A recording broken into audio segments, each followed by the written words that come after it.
Bonsoir et bienvenue à cette rencontre proposée par le Mémorial de la Shoah, rencontre qui clôture notre programmation organisée dans le cadre de Yom HaShoah, journée dédiée à la mémoire des victimes de la Shoah et des héros de la résistance juive. Alors, le point de départ de cette rencontre est la publication aux éditions du Détour de l'ouvrage de Jean-Luc Pinol, Convoi, la déportation des Juifs de France. Jean-Luc Pinol, vous êtes professeur émérite de l'École normale supérieure de Lyon. Vous êtes spécialiste d'histoire urbaine contemporaine. Dans vos travaux, vous utilisez les outils numériques pour visualiser et analyser des données historiques dans le temps et l'espace. Dans votre livre Convoi, vous avez géolocalisé les données rassemblées par Serge Klarsfeld dans son mémorial de la déportation des Juifs de France. Ce mémorial, publié en 1978, a été augmenté et réédité en 2012. Il a également fait l'objet d'un fichier numérique qui regroupe 78 663 personnes. Pour chacune d'entre elles est mentionné le nom, le prénom, la date et le lieu de naissance, ainsi que la commune d'arrestation et le numéro de convoi. Vous avez donc transposé ces données sur des cartes et nous allons donc discuter ce soir de l'apport de la cartographie dans notre compréhension de l'histoire des persécutions et de la déportation des Juifs. Alors, pour en discuter à vos côtés, nous avons le plaisir d'accueillir Sarah Gainsburger et Ruth Zilberman, qui ont toutes deux contribué dans leurs travaux à rendre visible dans le temps et l'espace l'histoire des Juifs durant la guerre. Alors, Sarah Gainsburger, bonsoir. Vous êtes chercheuse au CNRS, spécialiste de la mémoire collective et de l'histoire de la Shoah. Vos premiers travaux ont porté sur la question des spoliations des biens juifs et dans le sillage de ces recherches, vous vous êtes intéressé aux outils et aux méthodologies de l'histoire urbaine afin de spatialiser la persécution raciale. Avec Isabelle Bacouche, avec laquelle vous travaillez beaucoup et publiez beaucoup, mais également avec Éric Lebouris, vous coordonnez actuellement le prochain numéro de la revue d'histoire urbaine intitulé « L'espace de la persécution des Juifs, Paris dans la Seconde Guerre mondiale ». Sarah, parallèlement à vos recherches, vous menez une importante activité dans le domaine de la médiation culturelle. Je citerai la série sonore immersive « Les Parisiens racontent la Shoah », première saison de la collection « Ça s'est passé ici ». Les 3 premiers épisodes de cette série sont en accès libre sur le site passe-ici.fr. Je noterai les coordonnées dans le chat quand j'aurai terminé. Et cette série, donc, qui est vraiment passionnante, raconte l'histoire des Juifs durant l'occupation à Paris, à la hauteur d'un quartier, d'une rue ou encore d'un immeuble, en mobilisant les archives et les témoignages. Alors, c'est bien l'histoire d'un immeuble qui est au cœur du documentaire réalisé en 2018 par Ruth Zilberman, Les enfants du 209 rue Saint-Maur, Paris 10e. Cet immeuble a donc été le point de départ pour raconter le quotidien et le destin des enfants juifs qui y vivaient durant l'occupation. Vous reviendrez sans doute, Ruth, sur les raisons qui ont présidé au choix de cet immeuble, mais je signale à nos éditeurs, sous votre contrôle, que ce choix a été en quelque sorte consolidé par la consultation de la carte numérique interactive de la déportation des enfants juifs de Paris, réalisée par Jean-Luc Pinol en 2012 à la demande de Serge Klarsfeld. Ruth, vous êtes également écrivaine. En 2020, vous avez publié au Seuil l'ouvrage 209 rue Saint-Maur, Paris 10e, autobiographie d'un immeuble, ouvrage qui prolonge votre film en élargissant les bornes temporelles qui vont des années 1850 jusqu'aux attentats de 2015. Alors, Annette Viviorca devait animer cette rencontre et pour des raisons indépendantes de sa volonté, elle a dû décliner l'invitation. Je salue chaleureusement Annette et je tiens à remercier vivement Tal Brutman d'avoir accepté au pied levé de prendre les commandes, les rênes de cette rencontre. Alors Tal, vous êtes historien, spécialiste de la Shoah, que vous étudiez sous l'angle de la micro-histoire. Vous êtes notamment l'auteur chez Fayard de La logique des bourreaux, ouvrage dans lequel vous étudiez la traque des Juifs par la CIPO-SD de Grenoble. Vous avez dirigé avec Claire Zalk, Nicolas Mariot et Ivan Ermakov un colloque international en 2012 consacré à la micro-histoire de la Shoah. Ce colloque a donné lieu à plusieurs publications, dont l'ouvrage collectif Pour une micro-histoire de la Shoah, paru au Seuil. Enfin, je citerai votre dernier ouvrage publié en allemand avec Christoph Kreutzmüller et Stefan Hördler sur les photos de l'album d'Auschwitz, étude qui sera traduite en français l'année prochaine. Et nous en sommes fort heureux. Alors, avant de céder la parole à nos invités, je rappelle à nos auditeurs comment ils auront la possibilité de poser leurs questions à l'issue de cette rencontre. Donc, soit par écrit, et je vous demanderai d'utiliser l'outil Q et R en lieu et place du chat, car c'est plus facile à gérer. Donc, Q et R qui est en bas de votre écran pour questions et réponses, soit en levant la main. Et nous vous passerons à ce moment la parole. Je vous souhaite une agréable soirée en compagnie de nos invités. On se retrouve d'ici une bonne heure pour vos questions. À tout à l'heure. Merci. Tal, je te passe la parole. Merci Julie, bonsoir à toutes et à tous. Il m'échoit donc l'honneur de remplacer Annette Vivorca et j'espère que je serai à la hauteur. Et donc d'essayer non pas de modérer, mais plutôt de présenter et de mettre en avant les trois intervenants qui vont se succéder ce soir. Et très brièvement, pour souligner l'importance de leurs travaux respectifs, il faut insister sur plusieurs choses. D'abord, sur l'évolution de l'historiographie de la Shoah depuis 1945 et même avant 1945.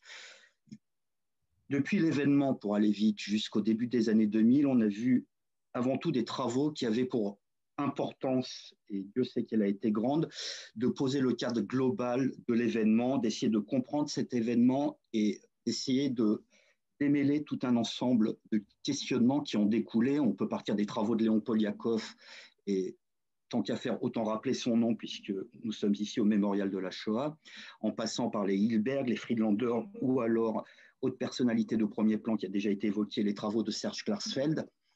Mais à la suite de tout cet ensemble de travaux, on a assisté depuis une quinzaine ou une vingtaine d'années à une nouvelle génération de travaux qui était accompagnée par une nouvelle génération de jeunes qui sont devenus depuis ex-jeunes historiens, qui se sont penchés sur des questionnements plus proches du terrain, qui ont joué avec des changements d'échelle pour essayer d'affiner la compréhension des événements et de la réinscrire, notamment, pas uniquement, mais de la réinscrire dans les lieux où ils se sont déroulés, ce qui montre tout l'intérêt d'organiser cette table ronde ce soir au lendemain ou à la suite de Yom HaShoah, puisque, et ça a été rappelé en ce qui concerne ce que réalise Sarah Gainsburger, mais aussi Jean-Luc Pinol, on a affaire à des choses qui s'inscrivent au plus près de là où l'on vit aujourd'hui, et c'est l'objet même du film de Ruth Zilberman.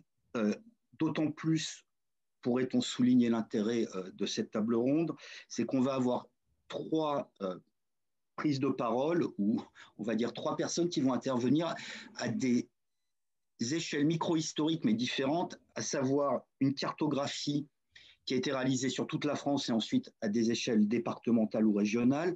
Sarah Gainsburger, elle, va aborder cela sous l'angle, pour aller très vite et schématiquement, mais elle l'évoquera elle-même à la dimension de la ville de Paris, et Ruth Zilberman va parler du 209 rue Saint-Maur et de cet immeuble-là et du destin des personnes qui ont transité. Il faut aussi, dernier point avant de céder la parole aux intervenants, souligner que ce type de travaux s'est généralisé un peu partout dans le monde. Il y a par exemple très rapidement les travaux de Alberto Giordano, qui est un géographe italien qui est installé aux États-Unis, qui a cartographié pour Stanford la déportation des Juifs italiens, et puis les travaux de Tim Cole, toujours avec Alberto Giordano, sur le ghetto de Budapest, ou plutôt les ghettos de Budapest, et on pourrait décliner comme cela toute une série d'exemples, ou alors autre exemple de travaux micro-historiques qui ont toute leur importance à l'heure actuelle, ceux menés par les historiens dits de la nouvelle école historiographique polonaise, qui explorent au plus près du terrain la manière dont la Shoah s'est réalisée dans les différentes parties de la Pologne occupée, mais aussi, et c'est là l'un des apports de l'étude micro-historienne, avec la complicité d'une partie de la population polonaise. Maintenant, je vais céder la parole à un premier intervenant, Jean-Luc Pinol, en rappelant que pour le public. Chaque intervenant va d'abord présenter ses travaux durant 15 minutes et puis ensuite, il y aura un échange entre intervenants autour de différentes problématiques avant que le public puisse poser un certain nombre de questions. Jean-Luc, c'est à vous. Merci beaucoup de m'avoir invité en ce jour émouvant. J'ai écouté pendant une partie de la matinée la lecture des noms. Et ce que je vais présenter maintenant assez rapidement, puisque pour que nous ayons le temps de dialoguer, relève à la fois de la mémoire, mais aussi de l'histoire. Tout dépend des échelles auxquelles on va regarder les cartes. Alors, voici la première carte que j'avais réalisée à la demande de Serge Klarsfeld sur Paris. Et concernant les enfants, c'était pour l'inauguration du mémorial du camp des 1000. Et nous avons également réalisé pour la France. Et à partir de là, on pouvait interroger ces cartes avec, en cherchant le nom d'un enfant ou une adresse ou une commune. Alors, pour Paris, en fait, il y a plusieurs types d'adresses. Il y a des adresses qui existent toujours, qui sont représentées sur cette carte en grenat. Et puis, il y a des adresses qui sont en orange. Ce sont des adresses disparues et il y en a énormément à Paris. J'y reviendrai. Alors, bien évidemment, pour la cartographie, ça pose toute une série de problèmes. Et quand je disais que l'échelle nous permettait aussi d'arriver dans le mémoriel, on voit que, par exemple, là, nous sommes au nord du Père-Lachaise, à très grande échelle, et on voit le nom des enfants qui s'affiche, et cela est tout à fait important. Et ça a permis aussi d'avoir des contacts avec les utilisateurs qui nous ont posé des questions, qui nous ont permis de faire des corrections, qui nous ont envoyé des documents. Et là, c'est le document le plus émouvant que nous avons reçu, qui est un bas-relief qui a été sculpté par un père qui était au camp de Beaune-la-Rolande. Et vous voyez qu'il y a dans le médaillon, il y a sa femme et son enfant. En fait, c'est la famille Bugaszki. Le père a été déporté dans le convoi numéro 5 et il avait sculpté cela. On peut penser que c'était pour l'anniversaire de son fils. L'anniversaire du fils, c'était début juillet, juste, et le fils a été raflé en même temps que sa mère au moment du Veldiv, et ils sont partis, ils ont été déportés par le convoi numéro 22. Ce matin, les noms de cette mère et de son fils, Paul, qui avait 4 ans, ont été prononcés. Alors ça, c'est le travail qui avait été fait sur les enfants. Et ensuite, Serge Klarsfeld m'a donné l'ensemble de son mémorial, mais en version électronique, c'est-à-dire les 11 400 enfants, les 63 000 adultes. Il y a également dans ce fichier, il y a des gens qui sont morts dans les camps en France. Ils sont morts de maladies, de malnutrition, etc. Et puis, il y en a 1250 qui ont été fusillés, guillotinés, massacrés. Alors là, pour des raisons de temps, je ne parlerai pas de ces gens qui sont morts dans les camps ou de ceux qui ont été fusillés. Éventuellement, on pourra y revenir dans les questions. Je vais présenter les choses en deux temps. D'abord, les convois et les relations entre les convois et les villes de naissance, et la relation aussi avec la résidence au moment de l'arrestation. Ce sera la première partie. Et la seconde partie portera davantage sur l'espace urbain et la déportation à Paris. Et je pense qu'il y aura énormément de recoupements avec les travaux de Sarah Jeanne-Burger et de Ruth Zilberman. Alors, pour faire la typologie des convois, je suis parti des déportés et de leurs caractéristiques, et en particulier des lieux de naissance, qui sont donc pour les 78 663, il y a 14 000 lieux de naissance différents. Il y a à peu près 11 500 localités qui ont donné, enfin, où un seul déporté a été né. Il y a 1300 villes où il y en a plus, et puis il y a une trentaine de villes où il y a eu plus de 300 déportés. Et on ne pouvait pas représenter toutes ces villes. J'en ai choisi 12 que j'ai appelées des villes emblématiques. Alors pourquoi emblématiques? Parce que en cartographiant les convois des natifs de Varsovie, on cartographie en gros les déportés qui sont nés en Pologne, dans les grandes villes de Pologne. Quand on cartographie Vienne, on a une idée des Juifs nés en Autriche et qui ont été déportés depuis la France, et ainsi de suite. Alors, voici ce tableau qui croise tous les convois. Donc, il y a le numéro des convois en haut, et puis les villes emblématiques. Donc, Paris, Marseille, Strasbourg, Oran, Francfort, Berlin, Vienne, Salonique, etc. Et donc, pour Paris, il y a à peu près 10 000, un peu plus de 10 000 même, déportés qui sont nés à Paris. Pour Varsovie, il y en a un peu plus de 6 000. Pour une ville comme Salonique, c'est de l'ordre de 1300. Pour une ville comme Anvers, c'est de l'ordre de 350. Alors, lorsque une partie de la barre qui correspond au convoi est noircie, c'est qu'il y a eu une surreprésentation des gens, des déportés nés dans telle ou telle ville. Alors, si on regarde ce qui se passe, c'est qu'on voit que pour les 16 premiers convois, c'est-à-dire avant le 7 août 1942, sur les 16 premiers convois, ce sont les natifs de Varsovie et des villes de Pologne qui sont très surreprésentés, à une exception près, le convoi, je ne sais pas si vous voyez tout à fait la flèche que je montre, le convoi numéro 8. Alors, si on regarde où ont été arrêtés les déportés de ces convois, on voit le convoi numéro 1, et on voit qu'il y a, sur les 1142 déportés, il y en a 1059 qui ont été arrêtés à Paris. Et on voit le convoi numéro 2, on voit, bon, Paris est bien évidemment en haut à droite, et par arrondissement, et on voit qu'il n'y a pratiquement pas d'arrestation au sud, dans la zone non occupée, au sud de la ligne de démarcation. Donc là, ces 7 premiers convois, on voit bien qu'ils sont assez homogènes, et ce sera pareil à partir du convoi numéro 9. En revanche, voici le convoi numéro 8 du 20 juillet 1942. Alors lui, il n'est pas du tout parti de la région parisienne, il est parti d'Angers.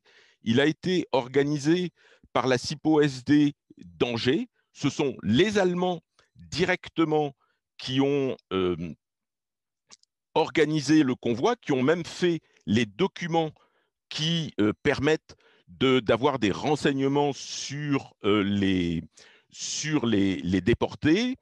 Et disons, pour le dire très très vite, ils n'ont pas forcément respecté les discussions qui étaient en cours entre Bousquet et Auberg à ce moment-là, qui théoriquement ne devaient pas autoriser la déportation des Juifs de nationalité française. Il y a beaucoup de Juifs français, on y reviendra peut-être tout à fait à la fin, qui sont déportés dans ce convoi, qui, vous le voyez, n'a que, si l'on peut dire, 814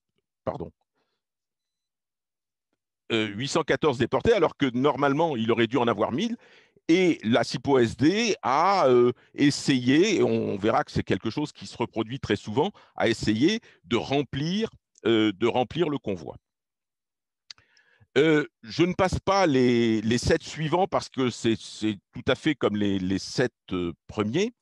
Si on regarde ensuite, entre le 7 août et le 14 août, on a 3 convois où ce sont principalement des natifs de Francfort, de Berlin, de Vienne. Et en fait, si l'on regarde, le premier convoi, le convoi 17, il n'y a que 8 Parisiens et pratiquement tous viennent du camp de Gurs. Si on regarde le convoi suivant, c'est toujours le camp de Gurs, plus celui de Recébédou, puis de Noé et du Vernet. Et le suivant, ce sont les mêmes, plus Rivesaltes et le camp d'Émile. En fait, il s'agit très souvent de Juifs qui vivaient en Allemagne et qui ont été expulsés vers Vichy, vers la France de Vichy, et qui ont été internés, et que Vichy a a organisé des trains pour les faire, dans le cadre des accords Bousquet-Auberg dont je parlais, aller à Drancy, puis ensuite être déportés. Si l'on regarde ensuite, entre le 14 août et le 28 août, on voit qu'il s'agit principalement de convois où ce sont des Parisiens qui sont surreprésentés. Il y a énormément d'enfants nés à Paris. Et là, ça se voit très clairement.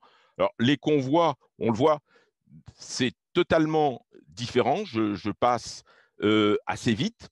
Alors, il y a quelques, par exemple, avec le convoi 26, il y a quelques arrestations qui ont eu lieu au sud de la ligne de démarcation, mais relativement peu. Ou avec le convoi 24 et 25.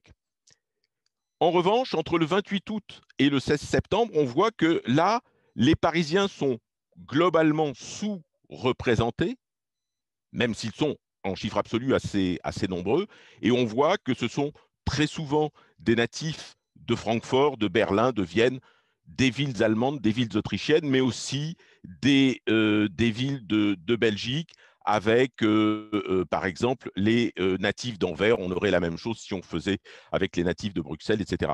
Et vous allez voir que là, les lieux d'arrestation sont totalement différents. On le voit, alors là, on est quasiment toujours au sud de la ligne de démarcation, avec des rafles, très souvent autour du 26 août 42, qui ont eu lieu dans différents départements de la France de Vichy, par exemple le convoi numéro 30, où le Lot-et-Garonne est particulièrement représenté, ou celui, le 31, avec l'Hérault, le Cantal, etc., l'Aveyron.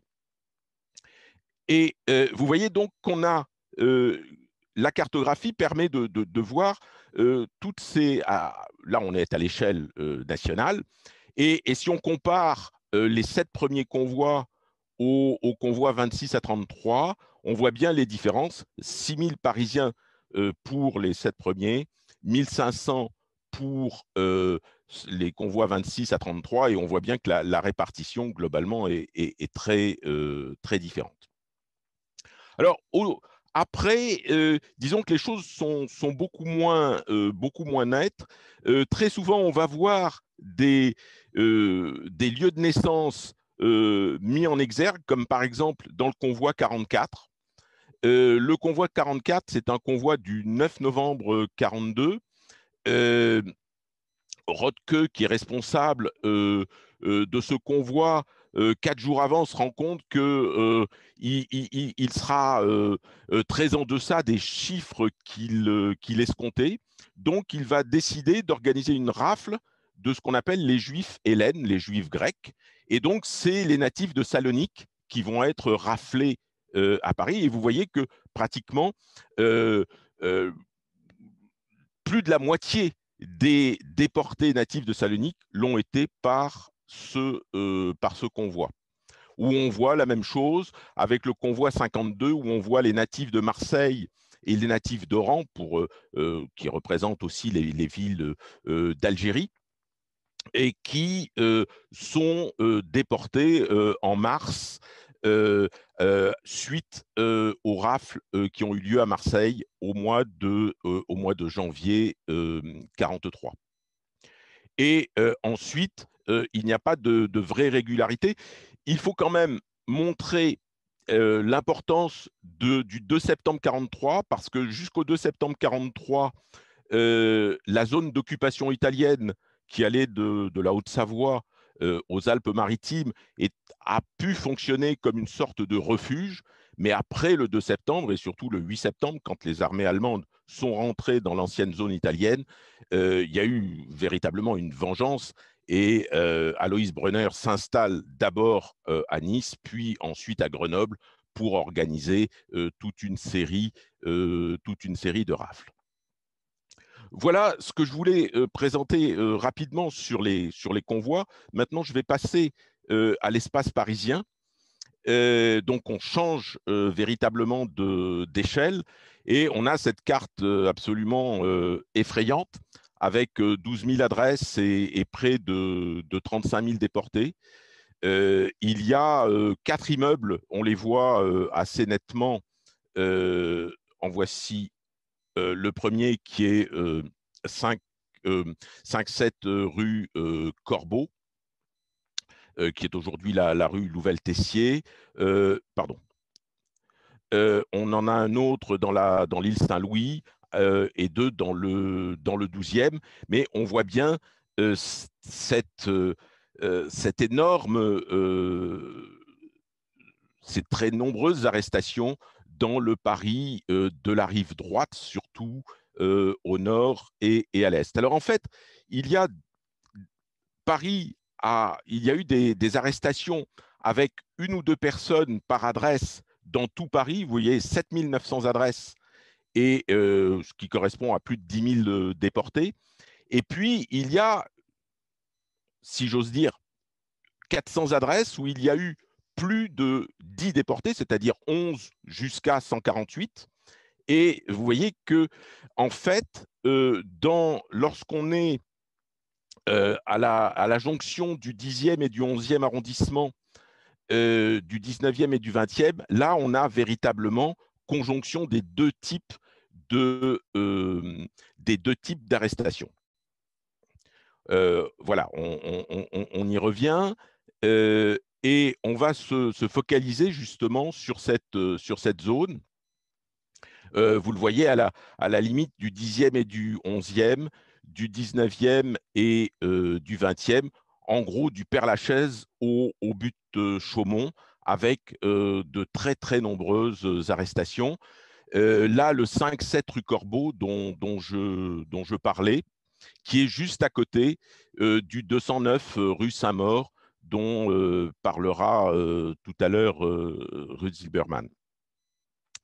Alors, à partir de là, il a été possible aussi de calculer la densité d'arrestations par îlot parisien, c'est-à-dire en fait de faire le rapport entre le nombre de déportés et la surface de l'îlot. Et vous voyez bien le contraste entre l'ouest et le sud de Paris et le nord et l'est de Paris. On pourra éventuellement revenir sur ces cartes. C'est-à-dire, lorsque il y a moins de 10 déportés par hectare, et quand c'est noir, il y a plus de 80 déportés par hectare. Et si on se focalise sur cette zone-ci, alors là, il y a les espaces verts, mais j'en ai enlevé un volontairement, le parc de Belleville. Vous voyez l'importance des arrestations. Et je voudrais attirer votre attention sur cet îlot, qui est l'îlot délimité par la rue Villain et le passage Julien Lacroix. Il se trouve qu'au 24 rue Villain vivait Georges Perec, vivait sa mère. Son père était décédé pendant la drôle de guerre. Et Georges Perec va partir dans le Vercors. Sa mère va rester là où elle tenait un salon de coiffure. Et un film a été fait après la mort de Georges Perec, qui a vu cet îlot progressivement disparaître dans les années 1980, au moment de la construction du parc. Alors, vous voyez ici l'îlot en 1956, on le voit très bien ici. Et voilà aujourd'hui à quoi il ressemble. La rue Villain faisait à l'époque 240 mètres de long, 8 mètres de large. Aujourd'hui, elle fait 80 mètres de long et 12 mètres de large. C'est-à-dire que ça a complètement été transformé. Vous le revoyez ici de façon un peu plus un peu plus précises. Et dans le film que j'évoquais de Robert Baubert, il utilise des documents que Georges Perec avait utilisés pour raconter l'histoire de cette rue qui a été très célébrée par des photographes, par des cinéastes. Une partie de Casque d'Or de Becker a été tournée dans ces escaliers. Voici le moment où va disparaître progressivement cet îlot dont je parlais, où la déportation était particulièrement importante.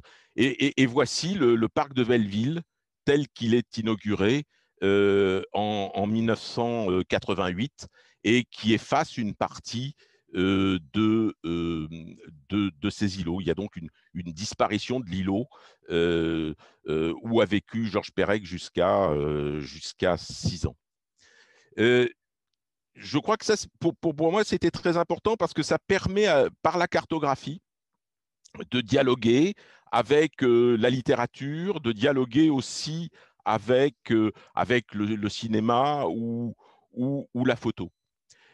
Pour terminer, je voudrais revenir sur une partie du travail que représente la cartographie et comment la cartographie nécessite une sorte, ce que les anglo-saxons appellent une érudition topographique. Voici deux frères, André Feiss et Claude Feiss, qui ont été déportés par le convoi de numéro 8, dont j'ai parlé tout à l'heure, et le document est rempli par des Allemands, pour les raisons.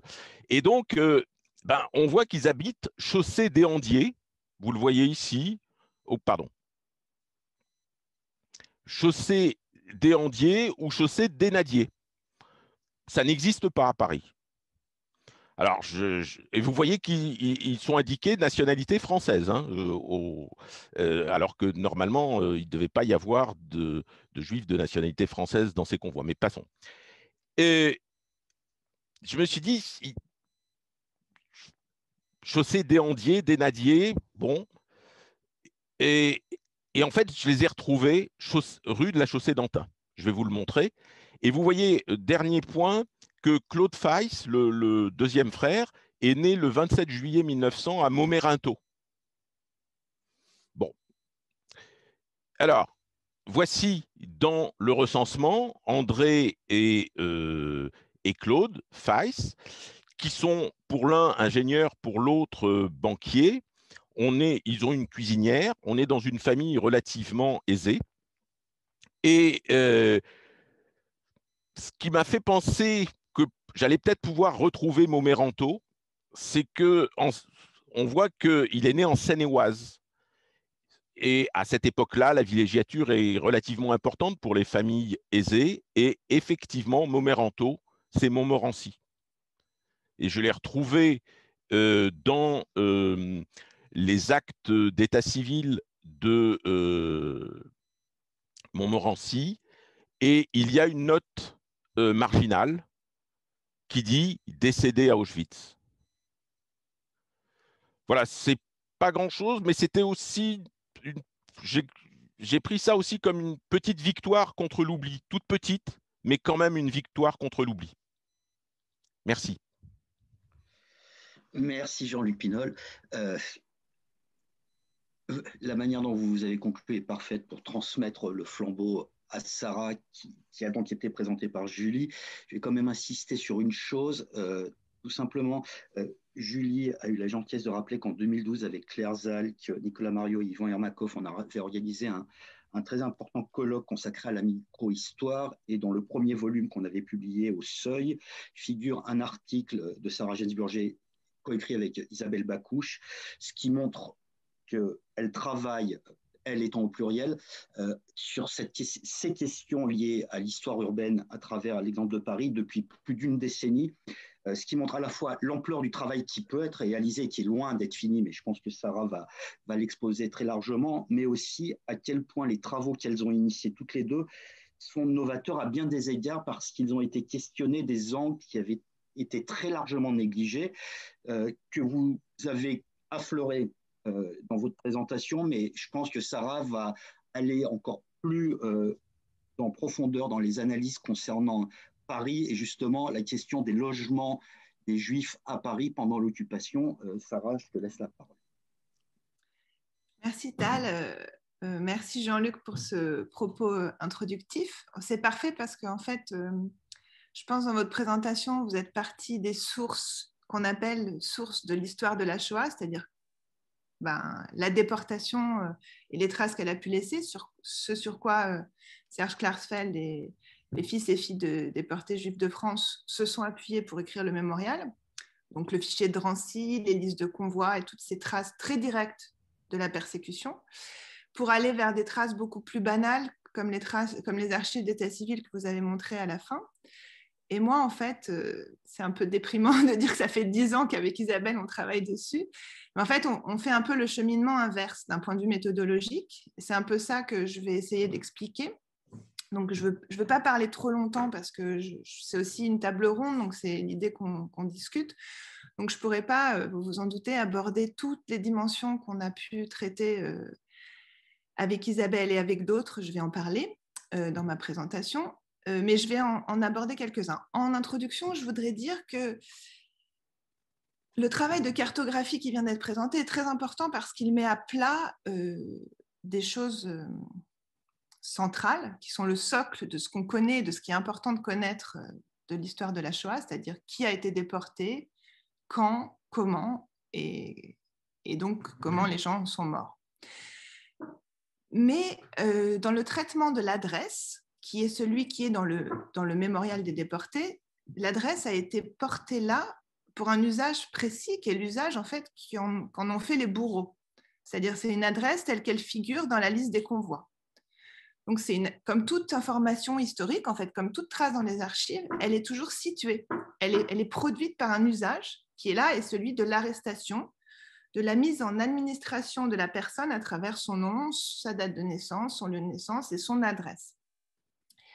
Ce qui est intéressant, me semble-t-il, en utilisant ce type de sources et en les croisant avec des sources plus ordinaires qu'on appelle, nous, avec Isabelle et d'autres, des sources ordinaires de l'histoire urbaine, c'est-à-dire, comme il vient d'être montré, les recensements, énormément de sources que je pourrais présenter en détail dans la discussion, mais sur lesquelles je ne vais pas rentrer en détail aujourd'hui, mais disons les sources que tout le monde produit aujourd'hui, par exemple à Paris. Vous produisez des traces administratives, j'en produis. Voilà, moi j'en produis beaucoup dans ces quartiers qui viennent d'être, puisque je parle précisément de ce croisement entre le 10e et le 11e maintenant. Donc on produit des traces, et ces traces qui n'ont l'air de rien, ce seraient ces traces-là qui vont nous intéresser. Pourquoi ? Pour en fait s'intéresser à l'espace et à la ville comme un lieu où les Juifs se sont déplacés pas seulement comme victimes pour être arrêtés, mais aussi comme acteurs, comme voisins, comme Parisiens, comme amis, comme camarades. Et donc, s'intéresser aux adresses qui figurent dans le mémorial pour les croiser avec d'autres traces et d'autres adresses que ces gens-là ont pu laisser au moment de la Shoah permet aussi de les faire renaître comme Parisiens avant tout, puisque moi je travaille à l'échelle de la ville de Paris, et donc aussi comme acteurs qui vont déployer des stratégies de survie, des stratégies d'adaptation qui ne sont pas seulement des victimes. Donc c'était ça aussi qui est intéressant d'un point de vue mémorial, puisqu'on est aussi pas seulement dans un jour où on parle d'histoire, mais dans un jour aussi où on se souvient. Et donc c'est à ça que peuvent servir les traces ordinaires de l'histoire urbaine. Donc comment j'en suis venue à m'intéresser à ces traces, puisque moi je viens plutôt de l'histoire dite de la Shoah, c'est-à-dire l'histoire classique qui utilise des sources qui se trouvent pour une grande part au mémorial de la Shoah. Notamment, j'ai travaillé, peut-être certains connaissent mes travaux, sur les camps annexes de Drancy dans Paris et le pillage des appartements des familles juives parisiennes par notamment une opération qui s'appelle l'opération Meuble et un service qui s'appelle le service Ouest, la Dienststelle Westen. Donc, j'avais commencé à travailler sur ces questions. Donc, je m'intéressais à des lieux, puisque ces camps, ils ont des adresses. Ils se situent dans le 10e, dans le 13e et dans le 16e arrondissement. Mais ce n'est pas parce qu'on s'intéresse à des lieux qu'on s'intéresse à l'espace, à la carte ou à la géographie. Ça, c'est pas exactement la même chose. Évidemment, ce que j'essayais de comprendre se passait dans un endroit. Mais est-ce que j'avais une vision localisée, spatiale de cet endroit? Pas forcément au départ. Ce qui s'est passé, c'est que j'ai été contactée donc, par une collègue qui est directrice d'études, historienne, directrice d'études à l'EHESS, qui s'appelle Isabelle Bacouche, et qui, elle, travaille depuis des années en histoire urbaine. Donc, l'histoire urbaine, c'est l'histoire des bâtiments, mais dans le rapport avec les habitants. C'est donc une histoire sociale. Et elle commençait à travailler sur un îlot insalubre, semblable à celui du parc de Belleville, mais qui se situe beaucoup plus vers la Seine, qui est donc l'îlot 16, là où se trouve les mémorials de la Shoah aujourd'hui. Et qui, je ne vais pas rentrer en détail sur la question de l'îlot 16, c'est l'article qui a été publié dans le livre dont tu as parlé, Tal, mais elle était là pour étudier juste une opération d'aménagement urbain qui, a priori, n'avait rien à voir avec la Shoah. Sauf qu'elle s'est rendue compte que l'opération, sans aucune logique interne, a été lancée en 1941. Et elle m'a contactée pour me dire, écoutez, je ne comprends pas ce qui se passe. Cette opération est lancée alors qu'il n'y a plus de ressources pour aménager l'îlot, il n'y a plus rien. Et je vois qu'ils s'attendent à ce qu'il y ait beaucoup de juifs dans cet îlot. Donc, il y a peut-être un lien entre les deux choses. Donc, c'est comme ça qu'on a commencé à travailler au croisement de l'histoire de la Shoah et de l'histoire urbaine.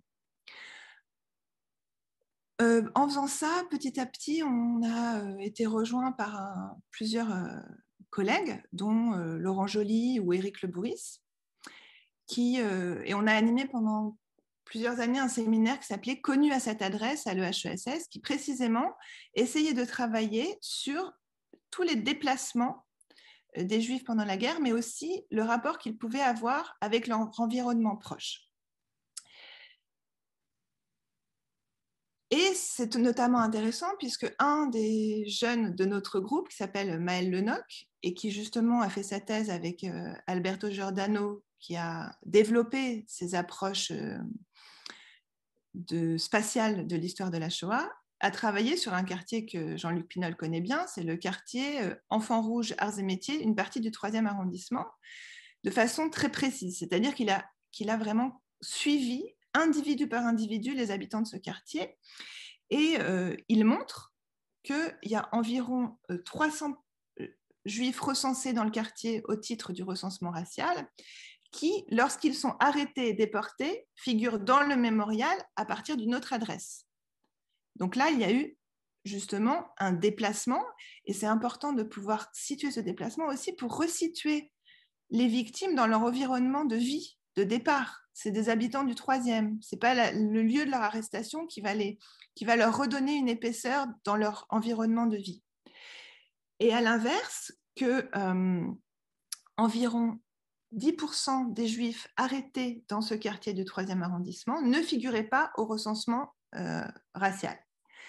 Donc, ça témoigne bien de tous ces déplacements et tous ces usages, en fait, par les victimes elles-mêmes de l'adresse. Donc là, je vais partager mon écran et je voudrais prendre un exemple de comment on peut travailler sur ces sources ordinaires pour essayer de comprendre des choses de manière un peu différente et pas seulement pour illustrer ce qu'on sait déjà, par exemple, qui était déporté ou arrêté au titre de quelle rafle, etc. Là, c'est vraiment l'idée d'utiliser les archives qui, donc, pour moi, sont principalement rassemblées aux archives de Paris pour renouveler certaines questions et travailler différemment. Donc, je parle jusqu'à maintenant de Paris. J'aurais dû préciser que, bien sûr, Paris n'existait pas pendant la guerre, c'était le département de la Seine, et que donc, l'administration n'est pas la ville de Paris, mais la préfecture de la Seine. Donc là, vous voyez un bordereau de versement, donc c'est un bordereau contemporain, vous voyez, il a été fait en 1962. Et donc, en fait, Isabelle Bacouche, en travaillant sur cet îlot 16, cherchait beaucoup d'archives banales sur la question de l'habitation à Paris. Et en fait, un peu par hasard, elle est tombée sur ce bordereau et sur ce fond. Et vous le voyez, ce fond, qui donc est un fond d'histoire urbaine classique, qui n'a rien à voir avec la Shoah, s'appelait alors, à l'époque, dossier de réquisition de logements vacants en faveur de particuliers classés par rue. 42-44. Alors, elle a ouvert ce fonds et elle a trouvé énormément de cartons, mais dans certains cartons, à la fin, les cartons finaux, des récaps, des fichiers comme ça de récapitulatifs de ce que visiblement contenaient tous ces cartons. Donc là, on est toujours dans le même quartier qu'a montré Jean-Luc Pinol à la fin de sa présentation. Et il y a des colonnes, des dates, des adresses. Donc là, rue de Belleville, hein, vous voyez le nombre d'adresses rue de Belleville. Et puis 2 colonnes, bénéficiaires, donc vous voyez les noms, et prestataires. Et là, quand elle a vu ça, elle a commencé à se questionner sur la nature de ces logements vacants. En faisant ça, on s'est aperçu en fait que ces cartons, qui donc sont plus de 60, contiennent, adresse par adresse, une opération de transfert organisé par la préfecture de la Seine. Donc là, encore une fois, il ne s'agit pas, je ne vous parle pas du commissariat général aux questions juives, de la Gestapo ou des administrateurs provisoires. Je vous parle de la préfecture de la Seine, un service ordinaire qui gère le logement. Et en fait, ces cartons décrivent de manière très précise le transfert organisé des baux locatifs de donc, au moins 9000 appartements, parce que les cartons concernent 9000 appartements, mais on estime, Isabelle Bacouche, Éric Le Bourris, qui donc a travaillé sur cette enquête avec nous, et donc moi, c'est une enquête qu'on a portée à 3. Eux, ils sont historiens de la ville. On estime qu'environ 20 000 appartements ont fait l'objet de cette opération. Et donc là, vous voyez sur l'écran un formulaire qui a été systématisé à partir de la fin 1943 pour permettre la gestion de cette opération. Donc en fait, ce qui se passe, c'est qu'il y a 2 logiques parallèles. Il y a d'abord la multiplication des arrestations, le fait que les Allemands vidaient les appartements et que donc des propriétaires ou des gérants se retrouvaient avec des appartements vides de biens et de locataires. Et pour récupérer le droit de louer leurs appartements, il y avait une procédure judiciaire classique, et d'ailleurs certains y ont eu recours, pour libérer le bail. Par ailleurs, sachant que, ça je pourrais y revenir dans la discussion, certains chefs de famille juives continuaient à payer leur loyer. Mais malgré ça, beaucoup de gérants et de propriétaires voulaient quand même arianiser le bail parce qu'il y avait toujours un risque que, vu la situation, comme il disait, ce paiement cesse. Donc, il y a un besoin économique pour les propriétaires et les gérants. Et de l'autre, il y a les bombardements qui, en région parisienne, font de plus en plus de sinistrés. Et donc, la préfecture de la Seine, voilà l'occasion de faire une politique sociale en mettant à disposition des sinistrés des locaux vacants, mais elle ne choisit pas n'importe quels locaux, puisque par exemple, elle interdit qu'on réquisitionne les locaux des prisonniers de guerre, des locaux vides. Tous les locaux vides sont listés comme ne pouvant pas donner lieu à réquisition, à l'exception donc de cette catégorie de locaux qui sont appelés les locaux israélites.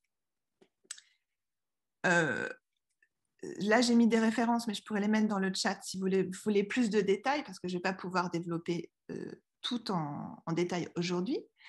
Mais ce qu'il faut comprendre, c'est que cette opération va créer un immense marché. Donc, elle va donner lieu à des annonces dans la presse, recensement des locaux israélites. Donc, elle va demander d'abord aux propriétaires et aux gérants de signaler les locaux vides à la préfecture pour que la préfecture puisse les affecter à des sinistrés.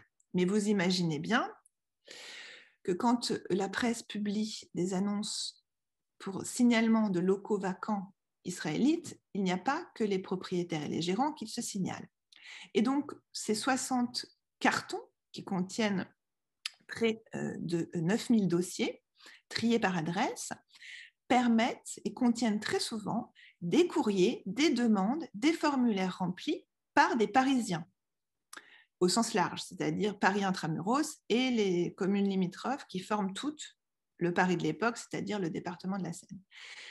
Donc là, vous voyez la cartographie de tous ces appartements qui ont fait l'objet de cette opération, telle que nous en avons trace dans ce fonds d'archives qui, d'après ce qu'on peut dire, n'est pas complet. Donc, évidemment, ça recoupe pour partie, donc là, j'ai pris la carte que Jean-Luc Pinol avait fait à partir du Mémorial des enfants, ça recoupe pour partie la présence, la géographie de la population juive telle qu'elle apparaît dans le Mémorial de la déportation, mais pas complètement. On voit d'autres espaces, on voit des recoupements, des décalages qui permettent de comprendre et de faire des hypothèses sur les circulations, aussi sur des zones où des gens ont pu se voir prendre leurs appartements sans forcément être déportés. Et ça montre aussi des stratégies de déplacement, de délocalisation dans certaines zones, mais pas dans d'autres. Je ne peux pas, là, aujourd'hui, développer tout ça. C'est pour vous donner une idée de ce qu'on peut appeler, en fait, une histoire sociale de l'adresse. Il faudrait faire, et c'est ce qu'on a commencé à faire, mais il faut réaliser que là, pour faire ça, j'ai oublié de préciser, on a construit une base de données de 9000, l'unité de base, c'est donc l'appartement, donc de 9000 adresses. On a dépouillé tous les cartons, lettre par lettre, donc c'est un travail quand même de titan, mais qui donne beaucoup de perspectives et beaucoup d'informations. J'en prendrai une qui permet de montrer ce que peut apporter la cartographie. Donc Tal disait que les jeunes historiens de la Shoah en Pologne utilisent justement la géographie et l'espace pour repenser le rapport entre juifs et non-juifs et la possible participation des populations non-juives polonaises à la Shoah. En fait, c'est un peu ce qu'on s'est demandé à travers cette question de l'arianisation des baux. Je sais que vous allez avoir beaucoup de questions là-dessus, puisque c'est y compris dans les demandes d'indemnisation pour spoliation, c'est quelque chose qui n'a pas été formulé, mais ces arianisations, j'y reviendrai dans les questions, mobilisent très souvent des administrateurs provisoires que le commissariat général nomme, et les administrateurs ont des listes d'appartements à arianiser d'un coup. Mais nous, ce qui nous a intéressé aussi dans ces matériaux, c'est qu'on a fait non seulement la base de données des adresses des appartements transférés, mais aussi, quand on a pu avoir cette information, c'est-à-dire environ 5000 de l'ensemble des appartements, l'adresse d'origine des gens qui vont les occuper ou qui les demandent. Donc là, vous voyez que environ pour 25% des appartements pour lesquels on a l'information, les gens qui vont les occuper ou qui les demandent habitent à moins de 400 mètres des appartements. Et pour 10% d'entre eux, ils habitent le même immeuble. Donc, ça nous a permis de travailler spatialement sur une notion souvent très floue, qu'on utilise un peu de manière métaphorique, en fait, celle du voisinage. Qu'est-ce que le voisinage ? Qu'est-ce qu'être voisin dès lors que quelque chose comme la Shoah se passe ? Quels sont les voisins qui prennent les appartements ? À quel titre ? Comment ils argumentent, etc. Beaucoup de choses sur lesquelles on pourra revenir. Et voilà, là, par exemple, je pense que dans le thème de notre table ronde, c'est une chose intéressante pour montrer le bienfait de la carte et de la localisation pour faire apparaître une nouvelle connaissance qu'on n'aurait pas eue juste en lisant les 9000 dossiers comme ça. On a vraiment dû passer par cette mise en dialogue des adresses des nouveaux occupants et des anciens occupants qui étaient donc les familles juives. C'est un seul exemple d'un fonds d'histoire sociale urbaine ordinaire, mais il y en a beaucoup d'autres, et notamment, par exemple, dans le numéro spécial qui a été évoqué de la revue Histoire urbaine qui paraîtra prochainement, notre jeune collègue de NYU, Hilary Andin, elle s'est intéressée au procès et aux archives judiciaires d'après-guerre pour travailler sur la récupération des appartements dans le 10e arrondissement. Et elle montre aussi des choses très intéressantes à partir de ces sources. En conclusion, je voudrais dire que cette approche un peu, je pense, assez nouvelle qu'on a pu développer avec Isabelle et puis avec... en fait, on est tout un groupe maintenant, donc j'ai essayé de citer beaucoup d'autres noms parce que je ne veux pas du tout m'approprier ce travail, a donné naissance non seulement à une nouvelle connaissance, mais à une envie aussi de raconter les choses autrement et de raconter en fait l'histoire de la Shoah à Paris comme une histoire de proximité, pas comme une histoire qui s'est seulement passée à Drancy ou à Auschwitz ou dans d'autres camps, mais comme une histoire qui s'est passée en bas de chez soi. Et il faut dire qu'au moment où j'ai eu cette idée de vouloir raconter ça de cette manière, il se trouve, comme je l'ai dit, que j'habite à République. Et il a été dit que pour le livre de Ruth, elle allait jusque, dans son récit de l'autobiographie d'un immeuble, elle allait jusqu'aux attentats. Et en fait, c'est aussi parce que moi, j'habite en face du Bataclan avec mes enfants et que j'avais l'impression de vivre une histoire qui était censée être une histoire nationale, mais comme une histoire de proximité, que ça m'a aussi encouragée à essayer, à partir de tout ce travail micro sur l'histoire urbaine, sur l'histoire de la Shoah, d'essayer de le raconter aussi comme une histoire de proximité pour que les gens d'aujourd'hui se rendent compte que ça s'est passé chez eux. Et donc, voilà. Donc, c'est pour ça qu'on a créé cette collection de podcasts qui, pour l'instant, il y a 3 épisodes. Donc, j'ai mis les liens, vous pouvez aller consulter, c'est gratuit, évidemment. C'est en son immersif, ça veut dire que ça a été enregistré dans la rue. Et vous avez 3 échelles différentes. Donc, il y a l'échelle d'un immeuble qui est dans le 10e aussi, qui est rue Marie-et-Louise. Justement, j'ai réalisé ça après, que j'ai choisi que des lieux aux abords des attentats du 13 novembre. Et ensuite, à l'échelle d'une rue, la rue des immeubles industriels, que sûrement beaucoup d'entre vous connaissent, puisque c'était la rue où habitait la famille Reichmann. Et là, en fait, je me déplace dans la rue et je raconte la rafle, ceux qui ont été arrêtés, ceux qui n'ont pas été arrêtés, à partir de plein d'archives, archives traditionnelles de l'histoire de la Shoah, archives ordinaires de la ville, mais aussi en rentrant dans un immeuble, au 3 par exemple, chez Ginette, qui nous a raconté justement comment son père a été arrêté dans ce même appartement. Mais ce qui me semble très important, moi, à titre de chercheuse, puisque évidemment, moi, je ne suis pas une créatrice, je ne fais pas le même travail que Ruth, je ne suis pas documentariste. Et j'ai pensé qu'avant de lui donner la parole, c'était intéressant de dire qu'une des choses que j'ai voulu faire aussi dans les podcasts, c'est pas seulement raconter l'histoire telle que j'ai pu la retracer à partir du travail d'archives, mais c'est faire exister toutes ces archives. Donc, si vous écoutez les podcasts, vous verrez que les archives sont convoquées en tant qu'archives, pas seulement comme source d'informations que j'aurais digérées, mais elles sont lues par des acteurs, elles sont brutes.